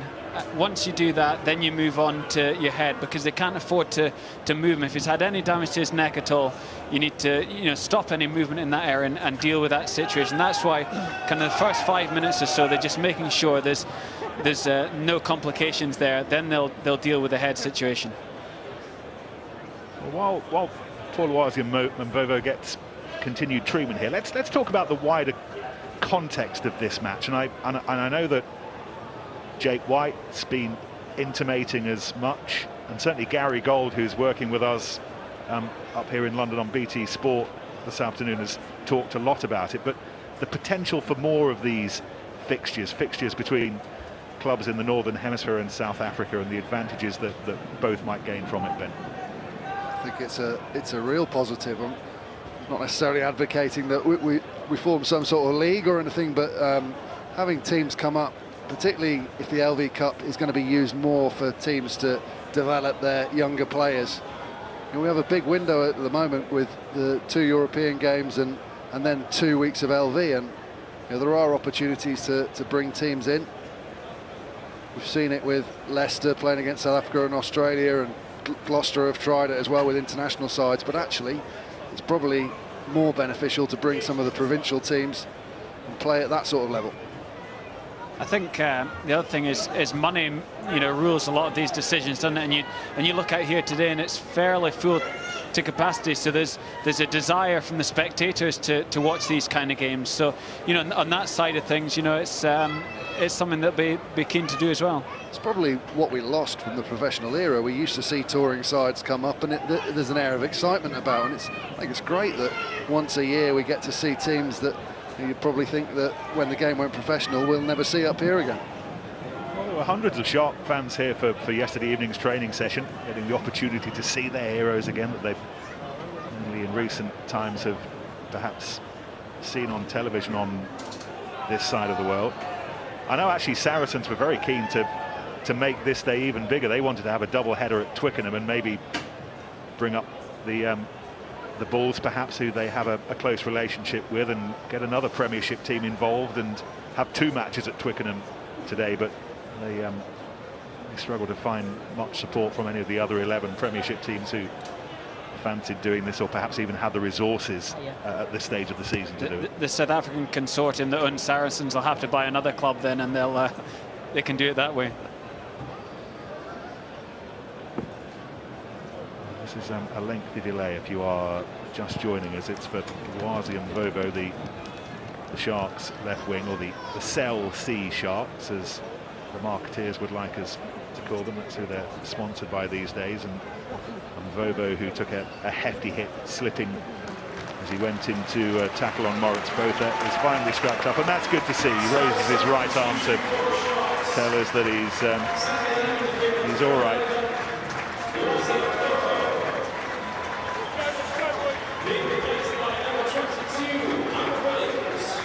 Off with everybody's best wishes, and he's been replaced by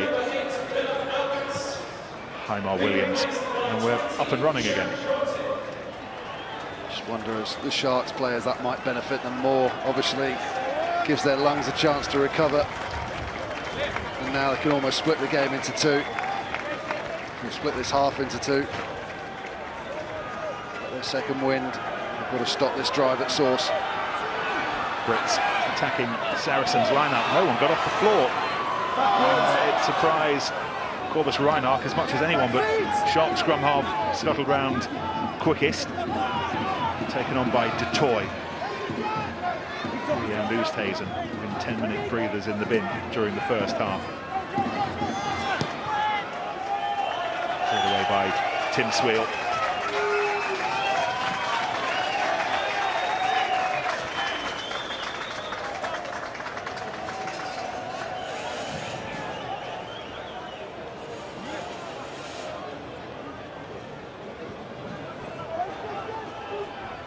Opportunity to get their line-out lines absolutely right. Not a flop, and last time that was hurled in against the breeze to find Schubert. Fritz shouting the odds from the crow's nest. Wigglesworth takes it. Melk was there, but he was the dummy runner. Hodgson instead. This is Tanguy Thakinbau. A while since he started in midfield. Been a while since he started anywhere, but he's on from the off and still on today. Wigglesworth, Hodgson, Bosch doing what he does well, straightens things up, goes beyond the first defender. Not Dasel, however. Going a little bit tight. Short provided the link. Barrington goes to ground, and then Matt Stevens will be absolutely livid.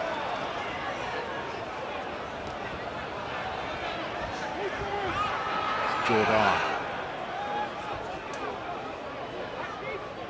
Heimar Williams, the replacement, who's just come on, who was tackled in the end by Stevens.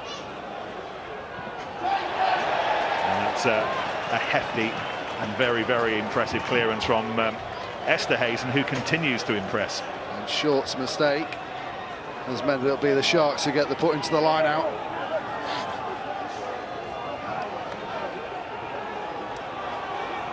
Oh, there's some kick. Line out won by De Toy. It's been the perfect line out so far for Bismarck Duplessis, 11 out of 11. Oh, and then Botha comes in and absolutely castles Dasel. He's flying around at the moment. Ball picked up by Mtembu. Reinach slipped beyond the tackle of two players. Up to halfway, scrum halves there again. Sweel, half through the gap. Tipped up by Kikatani, Japanese test player. Penalties coming. Second man in 6. Penalty going against Justin Melk. What a hit from Botha though in midfield, but I can guarantee Dasel won't be overly happy with Reinach as scrum half. Just delays, holds onto the ball and just tells Botha it's going to this man, it's going to this man. He can get him man and ball. Send him on there. I think Reinach's just caught between doing two different things at 9. He's not passing the ball straight from the deck and giving his runners time on the ball, and he's not running an aggressive enough line on the ball to commit any of the defenders. So, you know, as Ben said, he's just laying up Dasel for the big hit there. Jack Berg would have enjoyed that hit. He's back on. Blood reversal. Kikatani's taking his place back on the bench, and that is Berger hammering away to try and free himself. Advantage 3 side entry. And the penalty's gone against Matt Stevens, who was offside.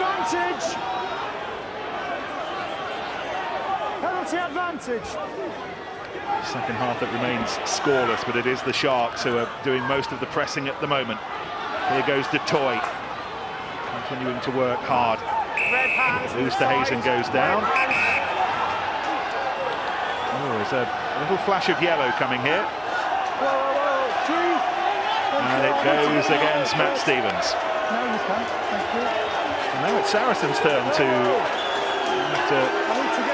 man the lifeboats, a bloke down.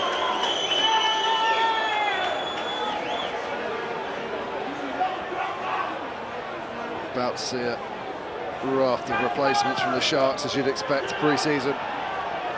They're going for the touchline. There's their preparing to bring on Kyle Cooper, the hooker, Dale Chadwick, the prop, Steph Levis, who's the second row, Charles McLeod, the scrum half. 1, 2, 3.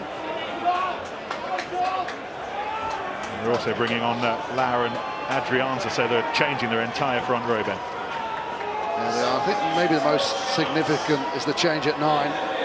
Just lacking a little bit of direction in both half-back positions. I was watching Swiel there. It was almost he didn't know what his outside backs were doing. They were running opposite directions to him, and he was sort of following them rather than the other way around. Big South African contingent. With a big round of applause to Bismarck du Plessis, set for another extremely busy year. First job for Kyle Cooper is to find his man and to continue what's been an impeccable Sharks line out so far.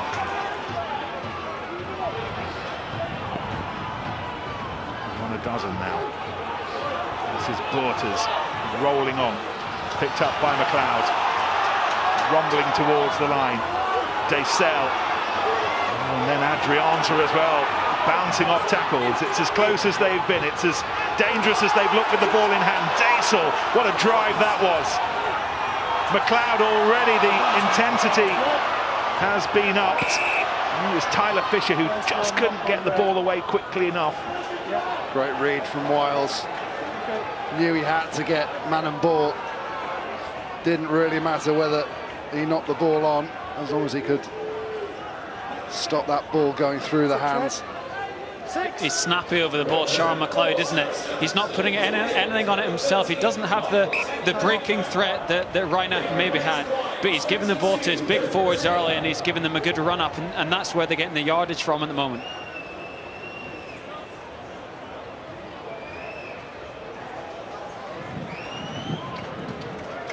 It's actually Steph Levis who of the swift offload. Noticeably quicker, noticeably sharper from Charles McLeod, who held down the scrum half jersey over the second half of the season. From the start, guys, yeah. Timings, thank you. Weather update, by the way. It started to rain.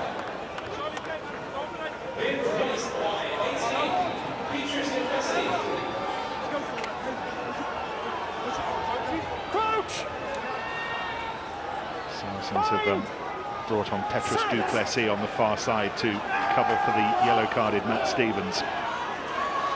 7-man Sarries scrum. McLeod gets it away quickly. Undangani bursting through. Really is as likely as they've looked all match, and the impressive Daysel brushing off a challenge. How smart is Saracens' defence now? This is Cooper.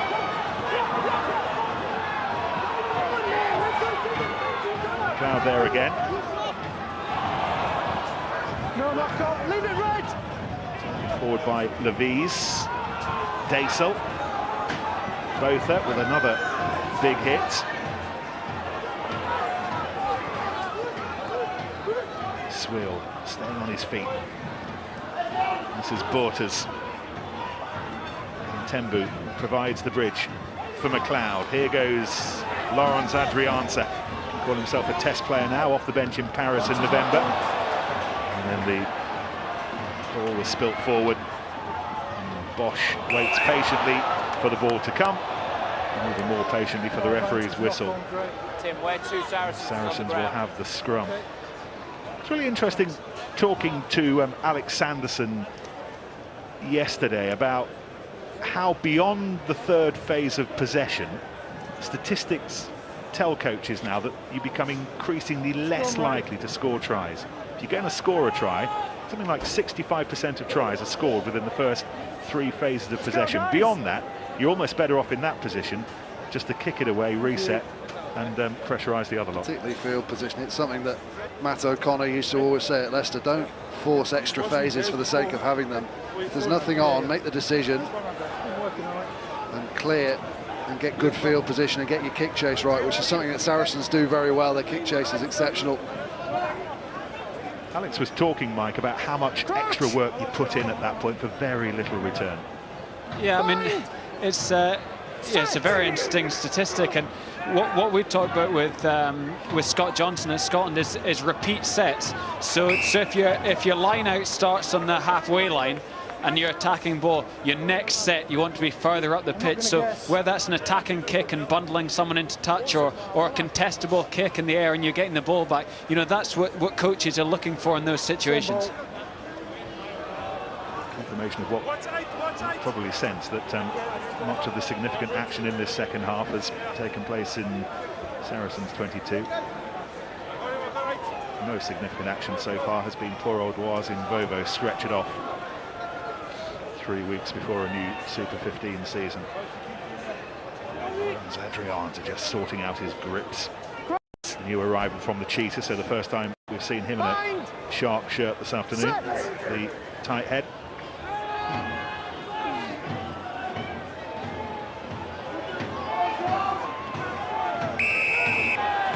Saracens are 6 minutes into Matt Stevens' sin binning, and they're handling it very well. And there's Richard Barrington, who this weekend 12 months ago was coming off the bench to play for Jersey in the Championship against Rotherham.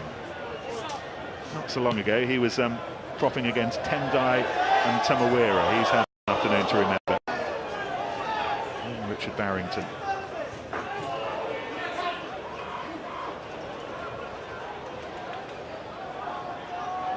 Much longer on his yellow card. There's exactly how much longer there is to go. 4 minutes. Saracens shorten this to a 5-man. Berger ready as an option to hit the ball up in midfield if they can deliver the ball off the top. They can't. Now he might chase a box. I'm sure Maurice Botha would have played today. Alistair Hargreaves, former Shark, had been fit, but he's certainly put himself around. He won that line out. A scrappy ball that ends up in the hands of Ernst Joubert.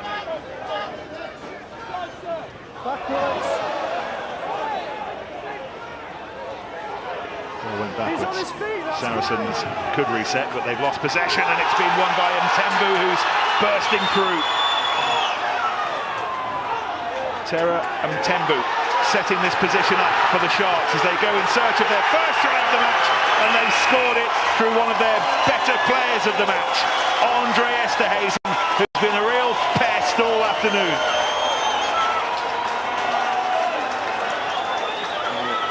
All about changing the tempo of the game. Mtembu first, huge carry. The turnover's made. Best time to attack just after you've turned over. The opposition defence not set. Mtembu goes himself. And then as they come around the corner, Saracens struggling to get the defensive line in place. It's a slippery ball. Esterhuizen decides, I'm not going to risk the pass out wide. I'm just going to put the brakes on. Put the pressure on the Saracens cover defence to stop. They can't do it. They all slip over and he scampers in. Good finish for a player who's been outstanding tonight. You saw in that ball carry that Jacques Berger was going to make there. Duncan Taylor had to come in from the outside centre position to help with a clear out. Turnover happened, and you know, lo and behold, they've got no numbers on the open side there. Really smart, tidy handling to finish that off. Well, they've got what they deserve for all their second half effort. The conversion of this try from Tim Sweel, and it was all set up from Mtembu's burst. Did well to keep the ball alive, and McLeod very quickly ripping it back for the tall, athletic Esterhuizen, who has really put a marker down 3 weeks out from the start of the Super 15 season. Exactly what Jake White would have wanted him to do. Wrong side to me, yes, There's any question that if he's fit, Franz Steyn would be their first choice inside centre, linking up with Pat Lambie. But he was talking to us before the match about needing options over the course of a long season. And Scott Britt's frustration getting the better of him. A consoling tap on the head from Borthwick.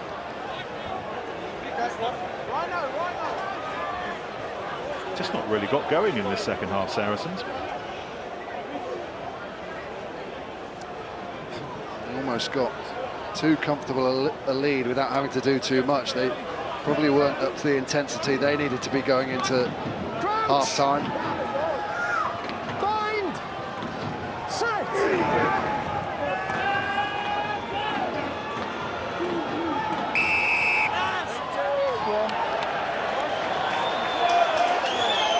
Elbow down, shot down. 2/3 of the possession has belonged to the visitors. The final 60 seconds of Matt Stevens' sin bin.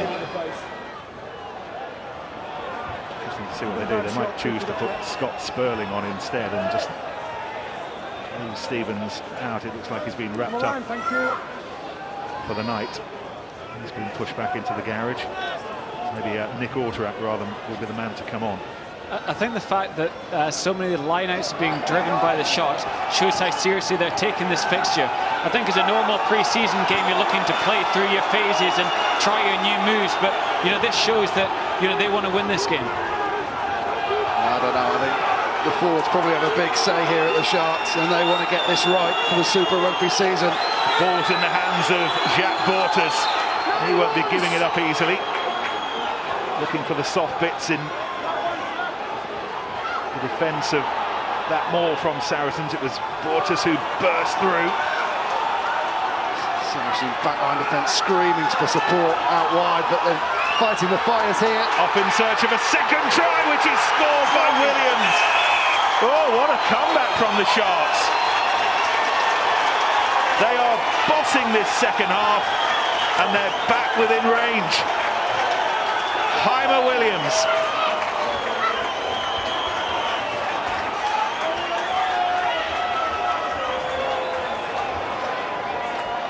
Just shows, doesn't it, the importance for this team in particular of being on the front foot. And as soon as they get their big forwards rumbling on the front foot, you can see the Saracens defenders all having to step in slightly.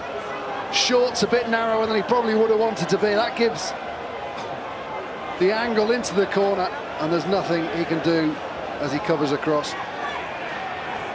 Let's see what Swiel can do against the teeth of the gale. Just held up away to the left. Charles McLeod again, really sharp in behind his forwards, pushing them on. Then the opportunity comes, he's right in behind them, he gets the ball in and away. He's been impressive since he came on, also doing the stuff that the other guys don't want to do, charging down Wigglesworth's kick on the near side as well. Hodgson, the restart. Saracens just have not had a grip in this second half. There's no question that the introduction of Charles McLeod at scrum half has really added some impetus to the Sharks' effort. Absolutely, as Mike said, particularly when you've got a forward pack that are so lethal on the front foot and good ball carriers. They want the ball in their hands early, and we saw the difference when Bota made that big hit because of the delayed pass to what they're doing now. But this is a problem area for Saracens as well, the line out. Good field position, can't secure the ball, they get away with it, and they'll get a scrum put in. Laurens Adrianza knocking the ball on. He's scrabbled around to control what is becoming an increasingly wet ball. Thank you. He stays and posted very high, putting the pressure on Joubert.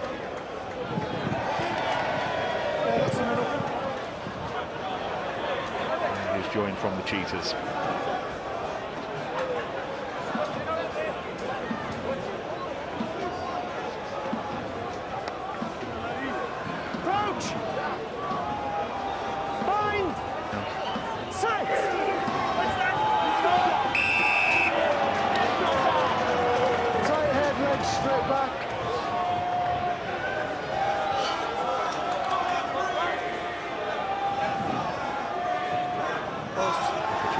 Saracens just to draw breath here, and Charlie Hodgson may well decide to eye up some posts that are beginning to move around in the gale as we have another look at this, Ben. Let's see, Saracens man managing to keep almost his body shape, just making it easier for the referee to make a decision.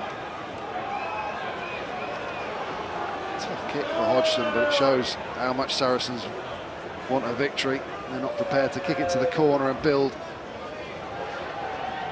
some of the strength of their driving maul early on in the game. They want this 8-point cushion. Once again, he's got to try and gauge this strong crosswind, which is blowing from left to right as he looks at this. He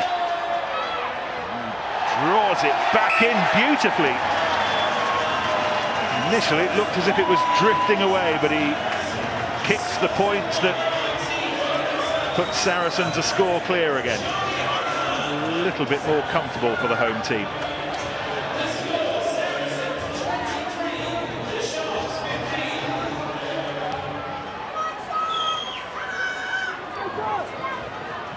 Taken in by Short. He'll be heading back to Wasps at the end of this match, on loan until the end of the season at Adams Park.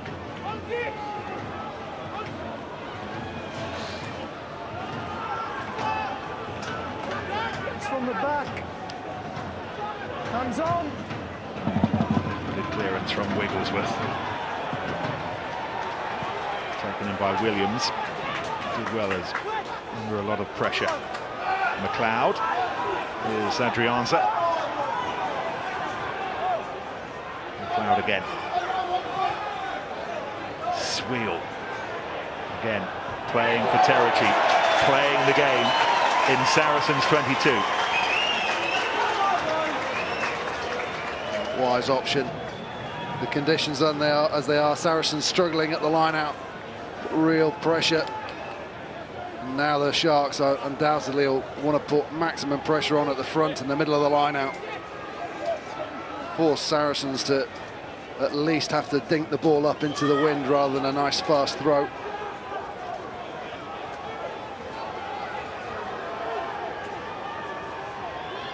Lineout's been susceptible. That one was straight to the front though. The banker ball to both that, and Wigglesworth put absolutely everything into that, and he drilled the ball up to halfway. They're so efficient at their exit strategies, aren't they? The 9, great ball up there, getting near the halfway line. The previous kick he had, contestable ball, put real pressure on the tackle and the counter ruck there. Really efficient stuff from Saracens. Touch flag. Really difficult for the hookers. Wind has changed direction. It's now blowing down the pitch. It's blowing all over the place, let's be fair. Let's not try to be clever with the weather. It's just horrific. It's Oosthuizen who went highest, came down awkwardly, but came down with the ball. Picked up one-handed by Desel.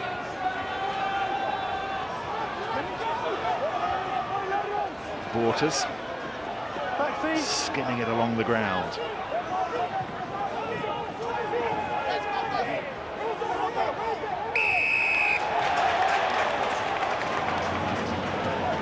On the ground. So lost it for, then hands back. Waters who gets back up asking the question. Just on the 15th. Played against the British and Irish Lions in 2009. He was part of the emerging Springbok side that day.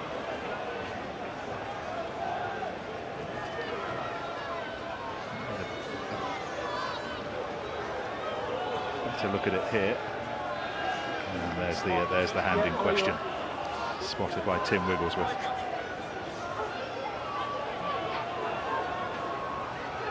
Into the final 10 minutes. It has turned out to be a miserable afternoon in London. Saracens still narrowly ahead as once again Oosthuizen tried to win back that ball acrobatically, held on to by Saracens. The ball was free. Once again, it was Oosthuizen who was down quickest as Taylor tried to recover the ball.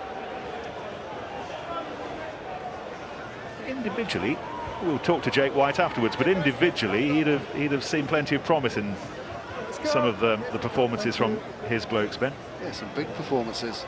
Daisel, as we've said, has been good. Esther Hayes and the 2 locks, despite going to the bin. I think he'll be delighted with how Bismarck Duplessis led the team when he was on the field. Sweel's come into the game a bit more as the game's gone on. He's got his hands on the ball a bit more, couple of great touch finders, and he's obviously got a lot of confidence. He's got good footwork, and he's looking to challenge the line a bit. That tackle count as well, telling us that Saracens have made twice as many, has been built largely in this second half. Sharks have really fought their way back into it. Yeah, thank you. Perhaps you need to feet in your body.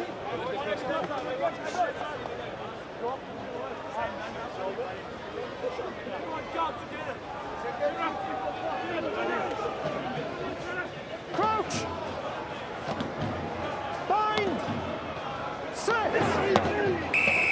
Early, far side. Free kick for the early engagement.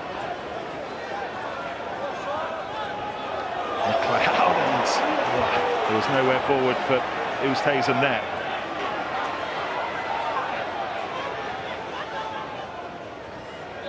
McLeod off the boot of. Is that taken in? Is that taken in? Yes. Fly half. Is that taken into the 22? Yes. It was thrown into the 22, so we will come all the way back. He's not done much wrong, but Oosthuizen will live to regret that. Thank you, Matt.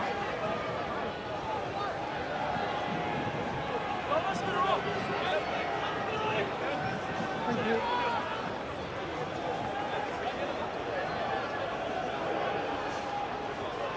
Don't block.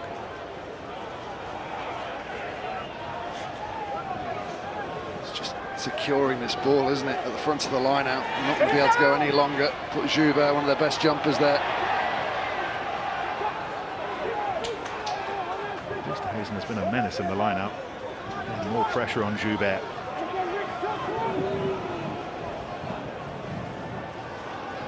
McLeod, and the ball was dropped, and a swarm of Saracens will pounce upon them. And the least they will have to concede here is the attacking 5-metre scrum. There might be more. Ball that refuses to come to heel. Streppel picks it up, and we will come back for the knock-on. Into the final 5 minutes. Saracens protecting an 8-point lead. He took his eye off the ball, Oosthuizen. One error compounded by another.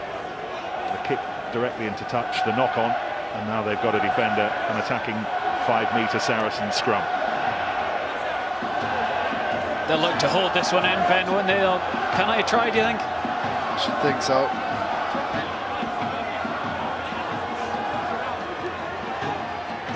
You can always tell on the hit whether you've got a team, whether you can feel a weakness somewhere. Back to Joubert's feet. The ball's been lost, it wasn't controlled properly, and McLeod skips away with it. Taken on by Oosthuizen, who really burning with a little bit of desire to get his mates out of the hole he rather put them in. McLeod delicately. Where's the bounce going? Goes beyond Brits. It was picked up by Wigglesworth, and this is short.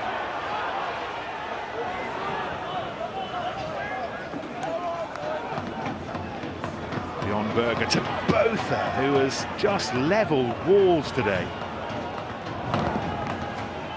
Wigglesworth, contestable, comes down with the rain, picked up well by Sweel.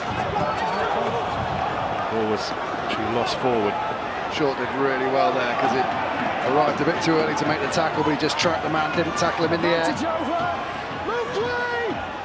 Duncan Taylor muscling his way forward, Scottish international. He made his debut at Kings Park in June in that quadrangular tournament against Samoa. Botha again. He's been as prominent as anyone this afternoon. Wigglesworth and Taylor on the burst.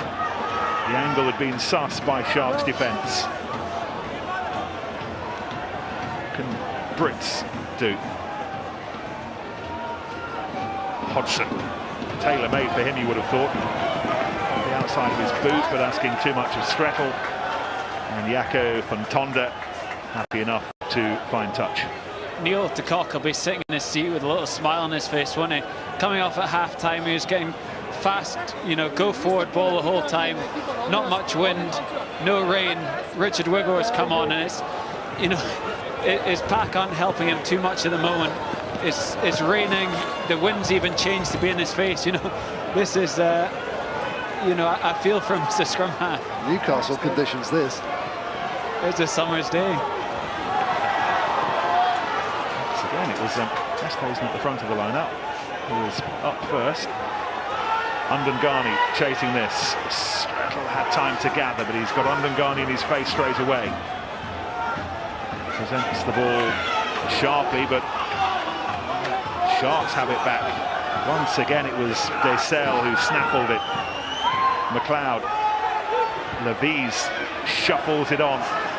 Wiles running across, and once again the ball's gone out on the full.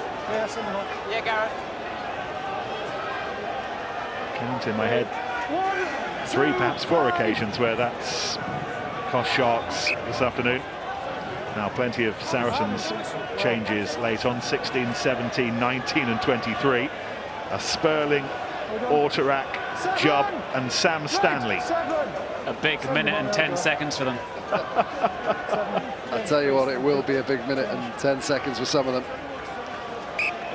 Brits and Bosch and Botha and Richard Barrington as well. What an afternoon he's had. He's nearly played a full 80 minutes. It's like Berger's giving way as well.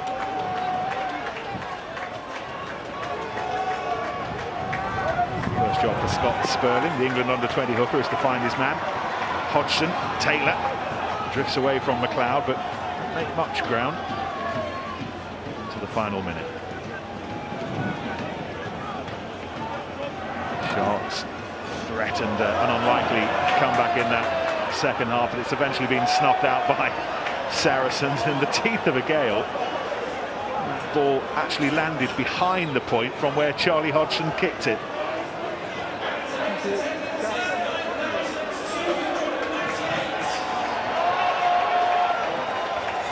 Any Sharks players who think that regular trips up to the Northern Hemisphere in the pre-season is a good idea might be being washed away by this raid. Maybe we'll stay in Durban. Line out one by Steph Levis. Another for whom the Super Rugby debut might not be too far away. Certainly, a little glimpse of Jake White Sharks' future this afternoon. But it is going to be the leaders of the English Aviva Premiership, Saracens, who are going to win this match. McLeod, whose introduction made an impact. Jacques Bortas too.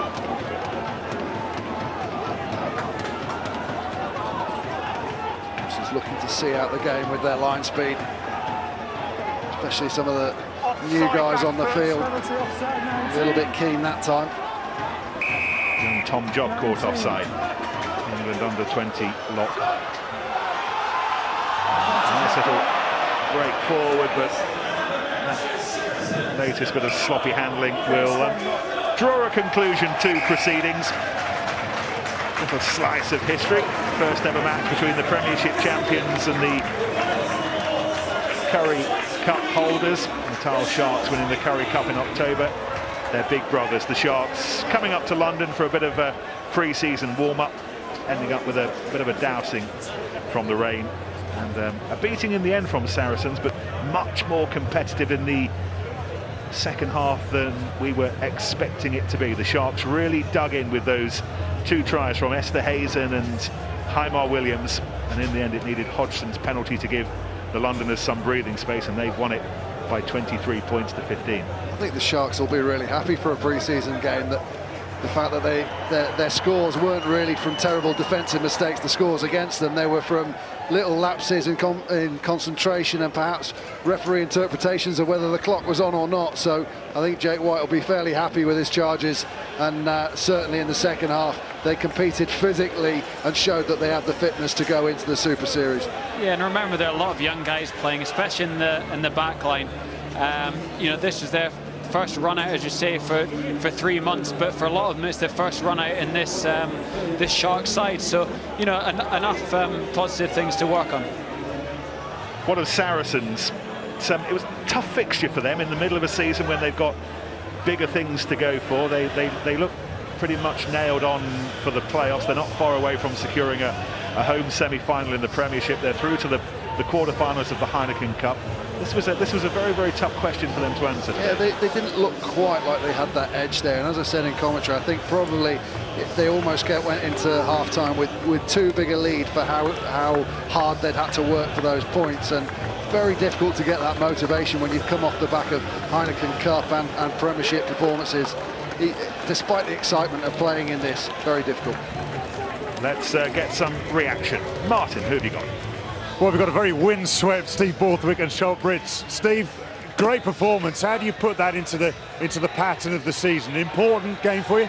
Yeah, it's important. It's very important. I think the guys fronted up today did really, really well. Limited preparation, depleted squad. I thought the guys did great. Now, we know there are a lot of South African guys in the Saracens team. Scott, you're one of those guys. There seemed to be a bit of spice in your game today. I don't know what you're talking about. We've only got 1 or 2 surfers in the side.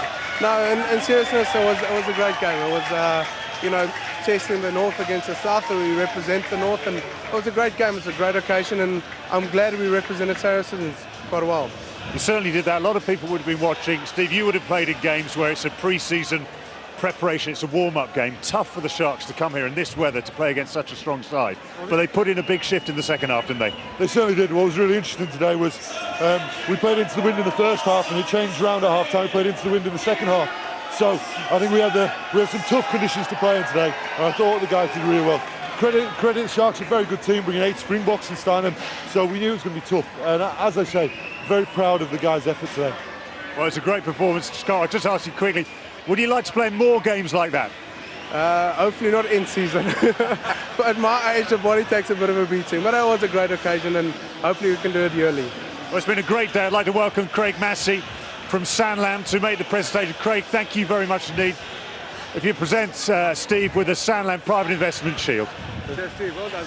Great game. Thought you guys were going to have a tough game up front, but you were too good for them. Well done. Thank you. Thank you very much. Thank you. Charlie, not probably the conditions you wanted to play in the end. How difficult was it out there? It was hard. We obviously played into the wind in the first half, came out at half time, and the wind was going in the opposite direction. We're back into it again, and yeah, it was hard work. The rain didn't help it either, but yeah, obviously delighted to get the win. And a poacher's try for you. Did you at any point think you might not have the legs to get there? No, I back myself all day now. I don't know. I seem to have a bit of space, so I think thankfully I managed to get away from him. And what will you guys have learned playing against Southern Hemisphere opposition today? Just how physical the South Africans. I think we already knew how physical the South African guys are, and it was no different today. I think just running around the corner, big man after big man after big man. It was tough, but I mean the guys showed today how good defensively they can be. Mo Botha with some massive hits and Jack Berg with massive hits, so it's brilliant. And motivation-wise, before the game, was it any different to playing in the Heineken Cup, or was it less nervous perhaps? I think we're probably more nervous. I think it was going into the unexpected, not really knowing what to expect. And I think for the South Africans that are here at the club, I think it meant a lot more to them than we probably give them credit. But I think for them to get a victory today was probably quite important. Brilliant, Charlie. Great performance. I'm going to go wander over here and have a chat with the coach, Mark McCall. Mark, how happy were you with that performance? Really happy. There's elements of our game which were outstanding today. Our scrum against the Springbok front row. You've got Richard Barrington, who's come from Jersey this time last year, playing over there in the championship, and did a phenomenal job today against Yanni Duplessis. And it got difficult in the second half. We didn't play our best. The second half we lost a few line-outs, but I thought the fight that we showed and the physicality that we showed says everything about the group, really. And is it being a bit of an experiment? Isn't it an experiment you'd like to repeat, playing Southern Hemisphere opposition again? Probably. It's one of those ones, after 9 hard weeks, 4 Heineken Cup matches, 5 Premiership games, there's a lot of people who needed a rest this week, and in fairness to them, they were brilliant today. They'll rest next week, though. And you can hear the change room. It's created a bit of a buzz. We've got a game tomorrow. It's all hands on deck tomorrow again against Newcastle, and hopefully we can keep this momentum going. Mark, that's brilliant. Thanks very much. Congratulations today. Yes, we've been speculating what Jake would have thought of that performance. We can find out. What have you been saying to the boys? Oh, look, Nick, I think, I suppose the message is quite clear. I mean, we should have expected that. I mean, I think we'd be naive to think that Saracens have been a dominant team, quarterfinals of Heineken Cup, LV Cup tomorrow, and haven't lost, in top of the Premiership. They've got a quality squad. They've got, some settled coaches. And as you know, they're in the middle of a season. So, to go on holiday for the whole of December, come back, have a 2-week sort of pre-season I wouldn't say camp, but 2-week preparation. Would be naive of us to think we can come here and actually roll them over. Gary Gold making the point that you were working off much better front football in the second half. What did you put that down to? I think what happened is Busy just laid it into them in the half-time speech and just said, listen, we need to change our attitude. I think, we probably, as you know, gave 2 soft tries away. One from a tap penalty and one on the hooter with an intercept. So we probably didn't do ourselves any favours. But saying that, I mean, there's a lot of things to be positive about. We carried the ball well. I thought our set piece at line-out wasn't bad. Our scrum, struggled a bit. But I must say it's a very different surface to scrum on. And the players were saying in the change room now that... Yeah, quick word on the pitch, Jake, sorry. Yeah, I enjoyed it. I mean, I must say the players enjoyed it as well. I think that one of the things back home when you watch it in South Africa, you think it's like an Astro pitch like hockey where it's quite hard. But when you walk it and you see the players, diving on it and tackling on it, you realise it's actually not as hard as what it looks on the TV. But as I said, I suppose it's better getting used to the ball. You think the ball's going to bounce when it, obviously like a tennis ball when it hits the ground, and it doesn't. So, I think, no excuses, but it's fantastic surface to play on. It's been great to see you up here. Don't leave it so long next time. And we wish you all the best in the Super 15 in 3 weeks' time. Thank you again. No, thank you, Nick. Thanks so much. Cheers, Jake. Thank you.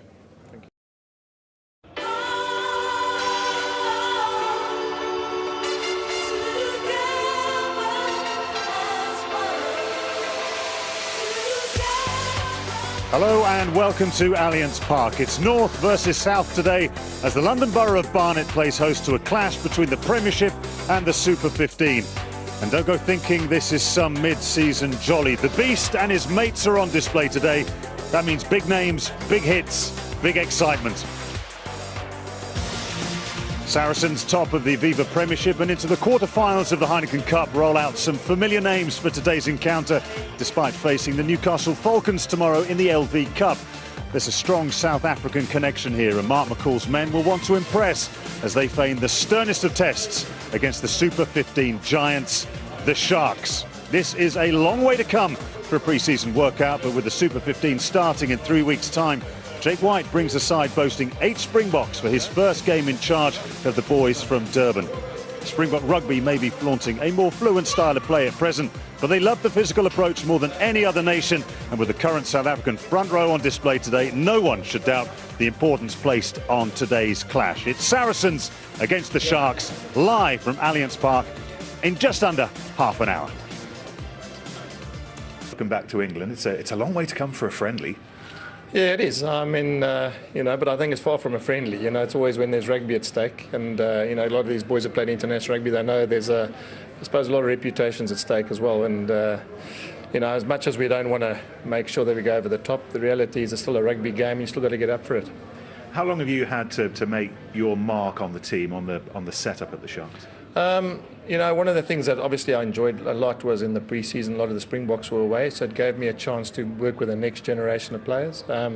Ideally what would have been nice is that if I had the Springboks there for longer periods of time, but as you'd all know, in internationals, in the autumn internationals, and then they have their month break. So I've been basically working since October. A lot of these young guys are now getting their first opportunity to playing for the Sharks today, and I think that's probably the most exciting thing about today's fixtures, is to see how they've developed in that space of time. Much will rest on the form of the promising but inexperienced Tim Swiel and Andre Esterhazen at 10 and 12.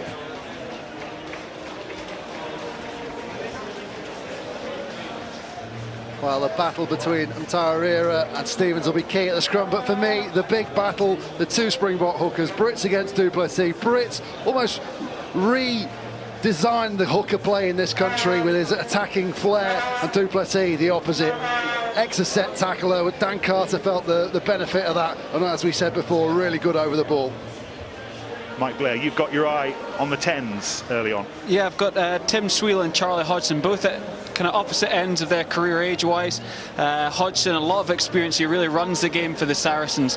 He's their key guy, whereas Sweel, you know, beginning of his career, his first game, having moved from Western Province last year, he'll have a real point to prove, but he's got some great players around him to help him out. Yeah, it is going to be fascinating. Familiar faces on the pitch, familiar faces off it. John Smith ended his playing days here last season in North London. He's now the chief executive at Kings Park, pulling the strings. Springbok World Cup winner, talking to Richard Wigglesworth, who's on the bench. And there's Ed Griffiths. Remember being South Africa's press officer in 1995. A great couple of months back home for him. He's now very much the man in charge of Saracens here. And into the Sharks' cave, or wherever sharks live. Not entirely sure. Sharks' hutch. Anyway, it's great to see them here. They've got a new kit on today. It's a grey one. More familiar Saracen shirts. Discipline, honesty, humility and winning has been a word that's been part of their lexicon so far this season. The Currie Cup winners against the Premiership leaders, led out by Bismarck du Plessis. One of Jake White's first calls is to give him the captaincy ahead of Keegan Daniel. Daniel amongst those injured back home, waiting for the new Super 15 season. So Bismarck du Plessis, an early opportunity to lead out the Sharks, build up in full swing now, the new season, 3 weeks. Lots of familiar faces in your team, particularly in the front row. Yep. How close is this to the starting 15 that you've got in mind for the Bulls in 3 weeks' time? Look, to be fair, probably about 65% of this team will start against the Bulls. You know, I got guys like Francois staying not here. Pat Lambie got married the other day, so he's on honeymoon. You know, if I look at Ryan Kankowski's playing in Japan, JP Peterson's still got to finish his stint in Japan. So there are probably about 5 or 6 guys that will still come into to the mix. But, you know, one of the things that I know, Nick, is that you're not going to win the competition, you know, with the same 15 every single Saturday. So one of the things we're going to try and do is get, you know, some guys to get opportunities, and games like this are fantastic for them because they get to play with some Springboks and they get to play against some international players for Saracens. So, you know, I'm hoping that they can put their hands up today. Put some names to those fresher faces that we're looking forward to seeing today. Yeah, I mean, I suppose the names that are new, Tim Sweel at 10, you know, as a young guy, is basically he's still actually under 21s. The inside centre, a guy called Andre Esthuizen's 19 years old. He's also, you know, as I said, eligible for under 21s. And the fullback, Tyler Fisher. So three backline players still eligible to play in the under 21 side in South Africa, which is, you know, obviously good for us. And then Terra Matembu, who's a number 8, who's starting today as a number 8. You know, he's been around for a long time. When I say long time in the academy setups in South Africa, and he gets an opportunity to get a full crack today. So, you know, I suppose those 4 guys for me would be the guys to watch. We're looking forward to it, Jake. Go well. Thank you. Thanks so much. Thank you, Nick. Mark, where does this match fit into your plans? What are you hoping to get from it? It's interesting, isn't it? Because they're two teams in different sort of ends of their season. We've had a really demanding 9 weeks, but it's nice to play a game like this, which is out of the ordinary. It's a unique game. In some respects, there's no pressure to win the match, although we've got a very competitive group of individuals in there who want to do really well today. So there's been an excitement about this week, and obviously we've got a game tomorrow as well. So it's been a real buzz around the club in the last 4 or 5 days. And that fascinating north v south aspect to it as well. How do you think you would get on if you played in the Super 15? I suppose maybe after today you might know a little bit. Obviously we're missing our international players today. We're missing our Saracens players today. So we missed away. They're starting to gather momentum here in North London for the first time in their pre-season. The hits that they're taking and giving will be for real.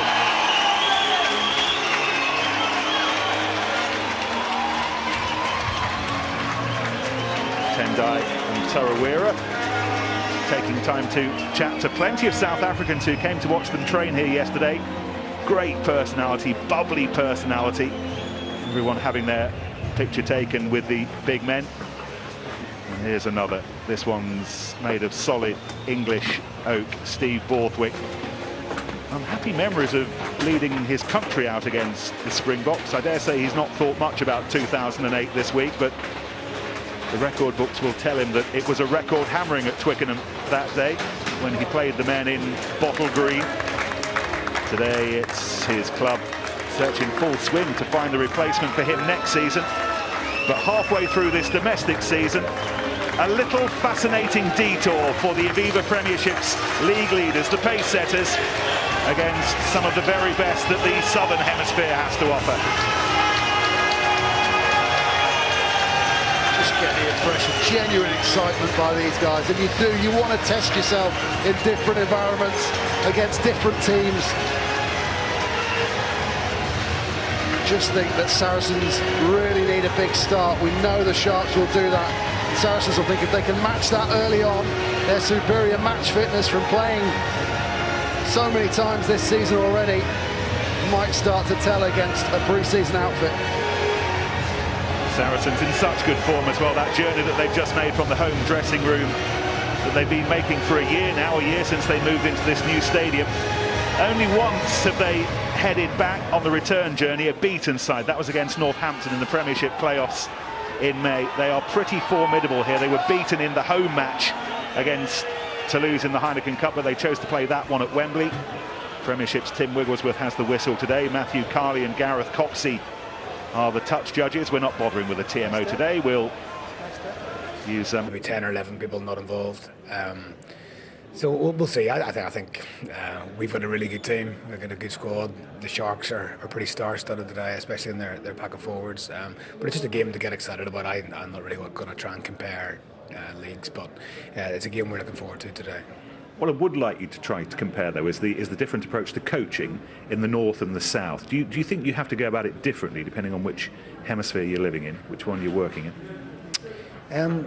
Well, that's a very good question, actually. I think that referee interpretations come into things. It's actually even interesting for us from the Aviva Premiership to European rugby, and European rugby is refereed not entirely differently, but a lot differently than our matches, and there's a really big attacking preference in most of the Premiership referees. I think that's the same in the Super 15, actually, but not quite the same in Europe. There's a lot much more of a contest there. So it's getting used to those things, but I don't think coaching's that much different, to be honest. We're looking forward to it. Good luck. Okay, thank you. Here temperatures are nudging towards the 80s in Durban this afternoon. Apparently there's a bit of rain beside the Indian Ocean, however, 1 or 2 showers. So while we can't match the South African heat today, it is dry. Conditions are pretty good. I dare say those watching back home in South Africa will see plenty of familiar names in Saracens starting 15. Amongst the half dozen, born significantly closer to East London than North London, is Neil de Kock, who'll form the halfback hinge with Charlie Hodgson. But for the presence of his opposite number today, Skulk Brits may well have won more Springbok caps. He and Justin Melk in the back row have both played for the Stormers in their time. And Matt Stevens was born in Durban, but opted to wear the white of England, and his scrap with Tendai and Turawira promises to be a cracker. The Beasts, part of a formidable test match front row that Jake White has at his disposal this season. There are 8 Springboks in all amongst the starters. Bismarck du Plessis amongst them, and the hooker skippering the Sharks this season. He's alongside brother Yanni. In the back row, you'd expect a charging, snorting Willem Alberts to love this surface, and that will equally apply to the likes of Odwa Undungani and Waziam Vovo on the wings. In the absence of the recently married Pat Lambie and the injured Frans Steen,